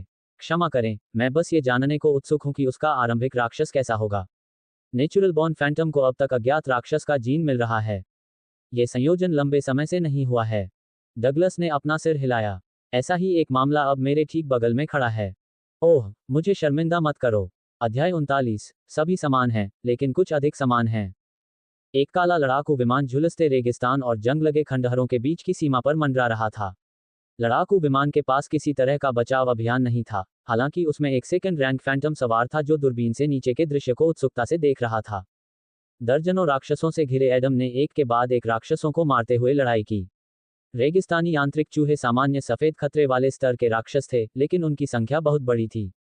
एक घोंसले में 1000 तक व्यक्ति हो सकते थे और कभी कभी उस सीमा को भी आसानी से तोड़ा जा सकता था। इस तरह के घोंसले नए फैंटम के लिए बहुत मूल्यवान थे, क्योंकि एक तरह से यह बड़ी संख्या में तटस्थ जीन प्राप्त करने का अपेक्षाकृत आसान तरीका था। हालांकि ऐसे मिशनों के लिए बड़ी संख्या में नए फैंटमों के दस्ते हमेशा इकट्ठे किए जाते थे, ताकि उनमें से प्रत्येक को बहुत सारे जीन मिल सकें और साधारण चोटों का जोखिम भी कम से कम हो। जल्द ही, कुछ ही घंटों में, मिशन विभाग का प्रमुख अपने कार्यालय में उन कर्मचारियों और सेना पर रोष में चिल्लाएगा जिन्होंने इस समय जो कुछ हो रहा है उसे होने दिया है। एक तरह से एडम अत्यंत स्वार्थी था, क्योंकि ऐसे मिशनों को गोल्डन मिशन कहा जाता था, जो फैंटम्स और सिटाडेल दोनों के विकास के लिए अत्यंत आसान और प्रभावी था। गोल्डन मिशन दुर्लभ थे, क्योंकि सभी राक्षस रेगिस्तानी यांत्रिक चूहों की तरह जनसंख्या तक नहीं बढ़ सकते थे और फिर भी नए प्रेत के लिए पर्याप्त कमजोर हो सकते थे।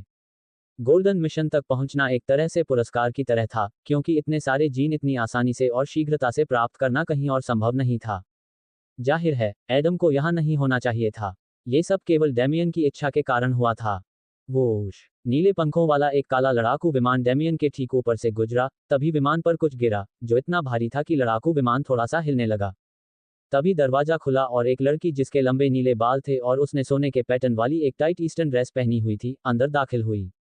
उसने डेमियन को ठंडे अंदाज में देखा, जिसने उसकी तरफ बिल्कुल भी ध्यान नहीं दिया। वह एडम को देखता रहा, जिसने पहले ही सैकड़ों चूहों को मार डाला था। क्या तुम्हें एहसास भी है कि तुमने क्या किया है? लड़की ने भौहें सिकोड़ते हुए अपनी बाहें छाती पर रख लीं। डेमियन ने पलटकर दूरबीन रख दी। ओह, फ्रिदा, क्या आश्चर्य है। तुमने आखिरकार मेरे साथ डेट पर जाने का फैसला किया। तुम्हें पता है, ये सबसे रोमांटिक जगह नहीं है, लेकिन मुझे कोई आपत्ति नहीं है। डेमियन ने बेपरवाही से कंधे उचका दिए। चुप रहो, फ्रिदा गुस्से से चिल्लाई। उसके बाल ऊपर उठ गए और उससे निकलने वाली आभा ने हत्यारे को तूफान की तरह हिला दिया। अरे, तुम शांत हो जाओ। आखिरकार हम यहाँ अकेले नहीं हैं। डेमियन ने शांत भाव से पायलट की ओर इशारा करते हुए कहा। Puff puff puff. फ्रिडा ने नाक भान सिकोड़ी, लेकिन कांपना बंद हो गया। आपको अभी एडम विंटर को उठाना होगा और मिशन विभाग को इसकी सूचना देनी होगी। थोड़ी देर में रेगिस्तानी मैकेनिकल चूहे अपनी आबादी बहाल कर लेंगे और एक योग्य दस्ते को उनका गोल्डन मिशन मिल जाएगा। डेमियन ने अपना हाथ हिलाया। मैं ऐसा नहीं करने जा रहा हूँ। मैं आपका अधीनस्थ नहीं हूँ, और इससे भी अधिक, कुछ हद तक, इस समय जो कुछ भी हो रहा है उसके लिए आप स्वयं ही दोषी हैं। क्या? फ्रिदा का चेहरा विकृत हो गया। डेमियन मुस्कुराया। प्राइम स्टोन गोलियत के खिलाफ एडम की लड़ाई उनके प्रकट होने की बस शुरुआत थी, और यह आप ही थे जिन्होंने उसे तब बचाया था, है ना? अन्यथा, इतनी शानदार जीत के बाद, वह मर गया होता। फ्रिदा ने अपनी आंखें घुमाईं। मैंने ऐसा इसलिए किया क्योंकि फैंटम मुश्किल में था, और मिशन विभाग ने गलत निर्णय लिया। राक्षस जितना होना चाहिए था, उससे कहीं ज्यादा शक्तिशाली थे। अगर कोई और होता तो मैं भी यही करती। तुम ये क्यों नहीं समझ सकते कि कोई भी खास नहीं है? ये गोल्डन मिशन सिर्फ एडम को नहीं मिलना चाहिए। फ्रिडा की आवाज गंभीर हो गई। क्योंकि आप गलत हैं। डेमियन ने तुरंत जवाब दिया, अपनी दूरबीन उठाए और एडम की लड़ाई देखने लगा। फ्रिदा ने भौहें सिकोड़ी। आप वर्षों से यह साबित करने की कोशिश कर रहे हैं कि नियमों के तहत सभी समान हैं, लेकिन ये सच नहीं है। डेमियन ने बेपरवाही से कहा। कोई भी खास नहीं है। हर फैंटम, लोहार, हार्वेस्टर, ऑपरेटर और मिलिट्री महत्वपूर्ण है। हम सभी एक ही लक्ष्य के लिए मिलकर काम करते हैं। हम सभी की अपनी अपनी जिम्मेदारियां हैं, लेकिन हम सभी एक ही नियमों का पालन करते हैं। फ्रिदा ने अपना हाथ हिलाया। ये सच नहीं है। मैं खास हूं। तुम खास हो। एडम खास है। ये तथ्य कि नेचुरल बॉर्न फैंटम और आर्टिफिशियल ओन है, पहले से ही आपकी विचारधारा को सवालों के घेरे में खड़ा करता है। मैं ये तर्क नहीं दे रहा हूं कि हर कोई महत्वपूर्ण है, लेकिन कोई व्यक्ति अधिक महत्वपूर्ण है। डेमियन ने आगे कहा, अब जब चीजें व्यवस्थित और अपेक्षाकृत शांत हैं, तो आपके पास समानता के विचारों को बढ़ावा देने का अवसर है। लेकिन जैसे ही चीजें फिर से गंभीर हो जाती हैं, वास्तविकता के बारे में आपकी घृणास्पद निराशा वापस आ जाएगी। मजबूत और प्रतिभाशाली लोग कमजोर और साधारण लोगों से अधिक महत्वपूर्ण हैं। आप इसके बारे में कुछ नहीं कर सकते। तुम कमीने, फ्रिदा ने गुस्से से कहा, अपनी मुट्ठियां कसकर भींचते हुए। वह डेमियन के पास गई और क्रोधित भाव से उसका कॉलर पकड़ लिया। और तुम आगे क्या करने की योजना बना रहे हो? क्या तुम मुझसे लड़ने जा रहे हो? यही, डेमियन ने अहंकार से कहा। हाँ, मैं ऐसा करूंगी, और तुम अपना मिशन रोक दोगे। मैं तुम्हें इसके लिए मजबूर करूंगी, भले ही तुम जिद्दी हो। फ्रिदा चिल्लाई। डेमियन ने ऊब भरी नजर से दूसरी ओर देखा।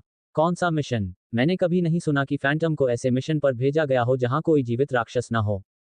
फ्रिदा ने पलट कर देखा और उसकी आंखें चौड़ी हो गईं। एडम रिवॉल्व का इस्तेमाल करके रेगिस्तान के मैकेनिकल चूहों से दर्जनों जीन अवशोषित कर रहा था। उसके चारों ओर सैकड़ों लाशें पड़ी थीं और रेगिस्तान की जमीन गहरे तेल जैसे खून से ढकी हुई थी। उसके हाथ कांप रहे थे, शरीर खरोंचों से भरा हुआ था और वह भारी सांस ले रहा था, लेकिन इस घोंसले में कोई राक्षस नहीं था, एक भी नहीं। उसने सबको मार डाला, लेकिन कैसे? जब मैं यहाँ आई थी तो उसने केवल 20% को ही मारा था। मैं तुम्हें आधे घंटे में मिशन पूरा करने के लिए मनाने की उम्मीद कर रही थी, जबकि नेस्ट का लगभग 60-70% हिस्सा बचा होना चाहिए था। फ्रिदा ने अविश्वास में बड़बड़ाया। हाँ, डेमियन ने कंधे उचकाए, उसकी पकड़ से छूटकर एक तरफ हट गया। डेमियन ने पहले से ही मरे हुए चूहों पर अपनी नज़र दौड़ाई और कहा, ये वही है जिसके बारे में मैं आपको बता रहा था। आपकी गणना सही है, एक साधारण, अनुभवहीन फैंटम नौसिखिए के लिए जिसे अपने पहले राक्षस को मारने में मदद की गई थी और उसे गर्म घर की स्थितियों में रखा गया था। 2 सप्ताह में, एडम ने इतने परीक्षणों से गुजरा है जितने कई नौसिखिए फैंटम एक साल में गुजरते हैं। डेमियन की आंखों में एक तेज चमक दौड़ गई। वह एक नेचुरल बोर्न वन है, उसके पास एक बेहतरीन ऑपरेटर और अंतर्निहित दृढ़ता के साथ एक समान महत्वाकांक्षा है। कुछ मायनों में, वह निडर भी है, क्योंकि 99% फैंटम प्राइम स्टोन गोलियत स्थिति में भाग जाएंगे। दूसरी ओर, उसने लड़ना शुरू कर दिया है, इसके अलावा, वह भाग्य का पक्षधर है क्योंकि वह रेजोनेंस में प्रवेश कर चुका है। फ्रिदा ने अपने होंठ काटे, अपने अंदर उबल रहे गुस्से से अपनी मुट्ठियां कस लीं। उसे कुछ कहना था, नहीं तो डेमियन सही कहेगा, और वह ऐसा नहीं होने दे सकती थी। बिल्कुल, वह तो बस किस्मत वाला है। अगर वह रेजोनेंस में प्रवेश नहीं करता, तो मर जाता। हाँ, डेमियन ने सिर हिलाया, बिल्कुल किसी भी अन्य परिदृश्य की तरह। हालांकि, यदि आप कभी लॉटरी टिकट नहीं खरीदते हैं तो आप कैसीनो में कभी नहीं जीतेंगे, क्योंकि आप अपनी किस्मत को खुद को दिखाने का मौका नहीं देते हैं। ये तो कुतर्क है, लानत है। अब हमें क्या करना चाहिए? एक प्रेत ने पूरे गोल्डन मिशन पर कब्जा कर लिया है। डेमियन के मुंह के कोने ऊपर उठ गए। ओह, अब मैं तुम्हें उस शो में आमंत्रित करूंगा जो कल होगा जब एडम ठीक हो जाएगा। क्योंकि अब उसके पास अपने लॉक को प्रकट करने के लिए पर्याप्त जीन हैं। जल्द ही, वह अपने शुरुआती राक्षस से लड़ेगा। हाँ, डेमियन ने नीचे कूदने से पहले एक उत्साहित भाव से कहा। बाम! जैसे ही डेमियन घूंघट के पार आगे बढ़ा, धूल उड़ने लगी। तैयार हो, मैं तुम्हें चेतावनी दे रहा हूं, तुम्हारा शुरुआती राक्षस लगभग निश्चित रूप से बहुत शक्तिशाली होगा। डेमियन ने पूछा। एडम ने पलटकर सूरज की रोशनी में अपनी सुई को देखा और बुदबुदाया, हाँ, मैं इसे महसूस कर सकता हूँ। अध्याय 40 आरंभिक राक्षस। सैकड़ों या हजारों जीन को तटस्थ जीन में बदलने के लिए न केवल ट्रांसम्यूटेटर की जरूरत थी जो हर फैंटम के पास था, बल्कि समय की भी जरूरत थी। एडम ने अपना पहला तटस्थ जीन 1 मिनट से भी कम समय में बनाया था, लेकिन जब कार्यभार बहुत ज्यादा था, तो प्रक्रिया में बहुत ज्यादा समय लग सकता था। आप कैसा महसूस कर रहे हैं? सिल्वाना ने घर पर अपने मॉनिटर के सामने बैठते हुए पूछा। वह पलटी, एडम की ओर देखा, जो फर्श पर लेटा हुआ था, लेकिन उसकी निगाहें केंद्रित और गहरी थीं। सब ठीक है, एडम ने बड़बड़ाया, लेकिन उसकी चेतना यहाँ नहीं थी, बल्कि एवोल्यूशन ट्री के सामने थी। एडम को जागे हुए कई घंटे हो चुके थे और उसने तुरंत जीन परिवर्तन का काम शुरू कर दिया। एडम अपने वॉल्ट में राक्षसों को पहचानने के लिए कुछ तटस्थ जीन खर्च कर सकता था, लेकिन उसने उस कार्य को बाद के लिए छोड़ने का फैसला किया। उसका मुख्य लक्ष्य अभी अपना लॉक खोलना और शुरुआती राक्षस को ढूंढना था। शायद हमें थोड़ा आराम करना चाहिए। मैंने उष्णकटिबंधीय स्वाद वाले कुछ दिलचस्प सोडा तैयार किए हैं। आपने अभी तक उन्हें नहीं चखा है। सिल्वाना ने सुझाव दिया। एडम ने अपना सिर हिलाया। नहीं, मैं आज सुबह जल्दी उठ गया क्योंकि मैं दोपहर के भोजन से पहले काम खत्म करना चाहता हूँ। मुझे तुरंत पता चल जाएगा कि मेरा शुरुआती राक्षस कहाँ है ना? एडम ने पूछा क्योंकि उसके ट्रांसम्यूटेटर ने दर्जनों जीन चूहों को तटस्थ चूहों में बदल दिया था। वे सभी एक अलग पृष्ठ पर वॉल्ट की ओर जा रहे थे। जरूर, मैं तब रात का खाना बनाना शुरू कर दूंगा। आपके पास अभी भी लगभग 1 घंटा बचा है ना? सिल्वाना ने रसोई की ओर बढ़ते हुए पूछा। एडम ने सिर हिलाया। ये लगभग पूरा हो चुका है। लगभग 200 जीन बचे हैं। मुझे ये भी एहसास नहीं था कि यह इतना थका देने वाला हो सकता है और इतना समय ले सकता है। एडम ने धीमी आवाज में कहा। एडम भोर से पहले उठ गया था, इसलिए भले ही अभी केवल 8:45 बजे थे, लेकिन वह लगभग पूरा हो चुका था। वह ये काम लगभग 5 घंटे से कर रहा था। जब रसोईघर से आती सुगंध एडम तक पहुंची तो उसने अंततः गहरी सांस लेकर अपना काम समाप्त किया। सब हो गया? सिल्वाना ने खाना पकाने से अपनी नजर हटाए बिना पूछा।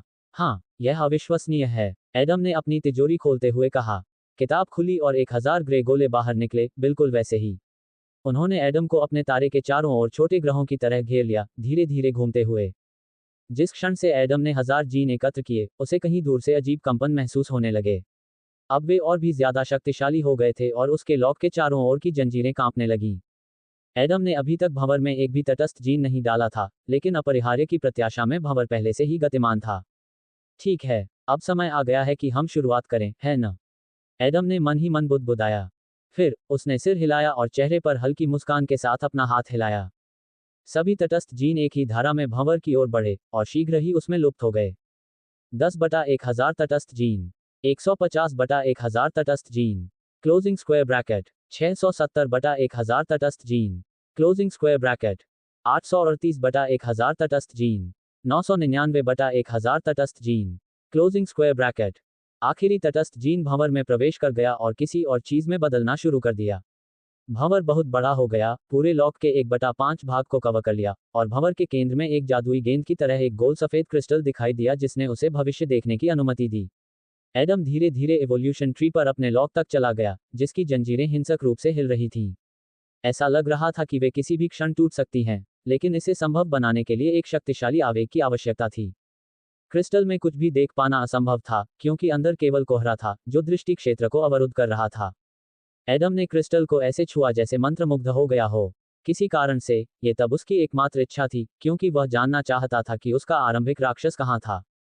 होश। उसी क्षण, क्रिस्टल से सितारों की एक धूसर धारा फूट पड़ी, जिसमें कई सफेद रोशनी थी, जिसने एडम को एक तारकीय नेबुला की तरह घेर लिया। एडम ने अपने आसपास दर्जनों अलग अलग छवियां देखीं, जो बेकार की थीं, तारों वाला आकाश या जंग लगा हुआ मलबा, और राक्षसों के टुकड़े और प्रदेशों की छवियां। एक लंबा सिलहूट, जिसके 2 हाथ और पैर हैं, धीरे धीरे खंडहर हो चुकी जमीन पर खड़े जंग लगे ऊंचे खंभों के बीच चल रहा था। सूरज की जगह चांद ने ले ली थी, और नीले आसमान में नक्षत्रों की जगह शांत भाव से तैरते बादलों ने ले ली थी। बादलों की गड़गड़ाहट, बारिश और तेज हवाएं, टुकड़ों की इस लंबी श्रृंखला के निरंतर साथी थे, जैसे कि वे किसी की याददाश्त से निकल आए हों या किसी भाग्यशाली मिलन को एक साथ लाने के लिए बनाए गए हों। फिर क्रिस्टल पीला पड़ गया और तारा धारा विलुप्त हो गई, जिससे एडम अकेला रह गया। एडम ने पलकें झपकाईं, खुद को असली दुनिया में पाया और धीरे धीरे जमीन से उठकर अपनी उंगलियों से अपना सिर थामे हुए। मुझे लगता है कि तुमने पहले ही सब कुछ देख लिया है न? सिल्वाना ने गंभीर भाव से पूछा। एडम ने सिर हिलाया। हाँ, लेकिन ईमानदारी से कहूं तो मुझे लगा कि यह थोड़ा अलग तरीके से होगा। मैंने टुकड़े देखे हैं, और मैं दूर से आती हुई धड़कन को महसूस कर सकता हूं, लेकिन मुझे सटीक स्थान का पता नहीं है। चिंता मत करो, ये बिल्कुल वैसा ही है जैसा कि होना चाहिए। हालांकि, आपको बिना सोचे समझे आगे नहीं बढ़ना पड़ेगा, क्योंकि मैं आपको ये जगह ढूंढने में मदद करूंगी। मुझे वह सब कुछ बताओ जो तुम देख रहे हो, किसी भी चट्टान के बारे में और यहाँ तक कि आकाश में तारों की स्थिति के बारे में भी। मैं शायद 100 मीटर के भीतर ही उस स्थान का सटीक पता लगा सकती हूँ। सिल्वाना ने आत्मविश्वास से कहा। एडम मुस्कुराया और उसकी नज़र रसोई की मेज की ओर गई। जरूर, लेकिन पहले लंच। जैसी आपकी इच्छा। सिल्वाना ने अपना एप्रन उतारते हुए सिर हिलाया। दोपहर के भोजन के ठीक बाद, एडम ने सिल्वाना को सब कुछ विस्तार से बताया, सबसे पहले राक्षस को बाद के लिए छोड़ने वाले क्षेत्र के बारे में।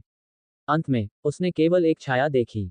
सिल्वाना ने इस सारी जानकारी का इस्तेमाल किया और 1 घंटे से भी कम समय में सटीक स्थान का पता लगाने में सक्षम हो गई। उसने माउस पर क्लिक किया, और मॉनिटर ने टावरों और लड़ाकू विमानों से ली गई कई तस्वीरें दिखाईं। ये रस्टी रूइंस है, जब आप चूहों से लड़ रहे थे तो आप इस क्षेत्र की सीमा पर बॉलिंग कर रहे थे, हालांकि, उस बिंदु से आप रेत और धातु के टुकड़ों के अलावा कुछ भी नहीं देख सकते थे। सिल्वाना ने फोटो की ओर इशारा करते हुए समझाया। एडम की आंखें चौड़ी हो गईं। झुलसते रेगिस्तान के विपरीत, जहां पूर्व की ओर केवल रेगिस्तानी टीले और चट्टानें थीं, जंग खाए खंडहर अधिक जटिल और खतरनाक जगह लग रहे थे। जंग लगे खंडहर के बाहरी भाग में केवल धातु के टुकड़े थे, जिनमें बड़े बड़े टुकड़े भी थे और छोटे छोटे गिर या कीलें भी थीं, जो ठंडे कंक्रीट को ढक रही थीं। क्षेत्र के केंद्र में जितना अधिक गहराई तक जाया गया, खंडहर उतने ही अधिक घने होते गए, तथा पूरी तरह से लोहे और धातु से बनी विशाल टूटी हुई इमारतें दिखाई देने लगीं। एडम का प्रारंभिक राक्षस रस्टी खंडहर के उत्तर में स्थित था, केंद्र के अलावा, ये सबसे खतरनाक क्षेत्र था। वहां आयरन एली थी, उत्तर का केंद्र, जो विशाल इमारतों का झरना था। बीच में एक लंबा रास्ता था जिस पर सैकड़ों जंग लगे खंभे थे, जिनकी चोटियां नुकीली थीं। ये वही खंभे थे जिन्हें एडम ने तारों के टुकड़ों में देखा था। मैं समझ गया, यह इलाका झुलसते रेगिस्तान से भी ज्यादा कठिन है न? एडम ने तस्वीरें देखते हुए पूछा। सिल्वाना ने सिर हिलाया। हाँ, रस्टी रूइंस में ज्यादा मिशन, ज्यादा राक्षस और ज्यादा औसत कठिनाई है। हालांकि अब इससे कोई फर्क नहीं पड़ता। मुझे राक्षस के बारे में ज्यादा बताओ। अच्छा, मैंने सिर्फ एक छाया देखी। एडम ने अपने सिर के पीछे खुजलाया। इससे कोई फर्क नहीं पड़ता। मुझे ये पता लगाना है कि यह राक्षस किससे मिलता जुलता है। सिल्वाना ने तीखी प्रतिक्रिया दी। एडम ने अपने कंधे उचका दिए। कई राक्षस एक दूसरे से मिलते जुलते थे, इसलिए एक अच्छा मौका था कि एडम वर्चुअल जोन में अभ्यास कर सकता था। बताने के लिए ज्यादा कुछ नहीं है। शायद 3 या 2 मीटर से ज्यादा लंबा नहीं, 2 पैर और हाथ, 5 उंगलियां, कोई पंख या पूंछ या ऐसा कुछ नहीं। मैंने सिर नहीं देखा, ये स्तंभों के पीछे छिपा हुआ था। एडम ने बेपरवाही से जवाब दिया। लेकिन जैसे ही उसने सिल्वाना को देखा, उसकी आंखें चौड़ी हो गईं। इससे पहले उसने सिल्वाना को ऐसी हालत में कभी नहीं देखा था। उसके रोंगटे खड़े हो गए, उसकी निगाहें शून्य हो गईं, उसकी उंगलियां कांपने लगी, वह एक शब्द भी नहीं बोल सकी। एडम, क्या आप इस बारे में निश्चित हैं? अधिक स्पष्ट रूप से, क्या आप कह सकते हैं कि आपके प्रारंभिक राक्षस के पास मानव शरीर था? एडम ने सिर हिलाया। अगर राक्षस से आने वाली भयानक आभा और उंगलियों वाली बहुत लंबी भुजाएं न होती, तो वह शायद सोचता कि यह इंसान है। सिल्वाना ने एक गहरी सांस छोड़ी, दवा की अलमारी की ओर बढ़ी और तुरंत लंबी सांसें लेते हुए मुट्ठी भर गोलियां खा लीं। एडम जवाब का इंतजार कर रहा था। दरअसल, सिल्वाना के इस व्यवहार से वह बहुत हैरान था और वह जानता था कि यह उसके लिए कोई अच्छी बात नहीं थी। मुझे माफ करें, मुझे बस शांत होने की जरूरत थी। एडम, बताओ, क्या तुम एबिस सोल्स नाम के किसी खेल के बारे में जानते हो? सिल्वाना ने उसकी ओर मुड़ते हुए पूछा। नहीं, मेरे पास खेल के लिए कोई पैसे नहीं थे, तुम्हें पता है। एडम ने अपना सिर हिलाया। जरूर, वैसे भी, मुद्दा यह है कि इस खेल में आपको आगे बढ़ने के लिए राक्षसों, नियमित खिलाड़ियों और मालिकों से लड़ना होगा। सभी नए खिलाड़ी सोचते हैं कि सबसे खतरनाक मालिक विशाल और डरावने दानव हैं, लेकिन अनुभवी खिलाड़ी जानते हैं कि सबसे मजबूत मालिक, कई अभेद्य के लिए, मनुष्यों के समान हैं। एडम ने उसे हैरानी भरी नजर से देखा।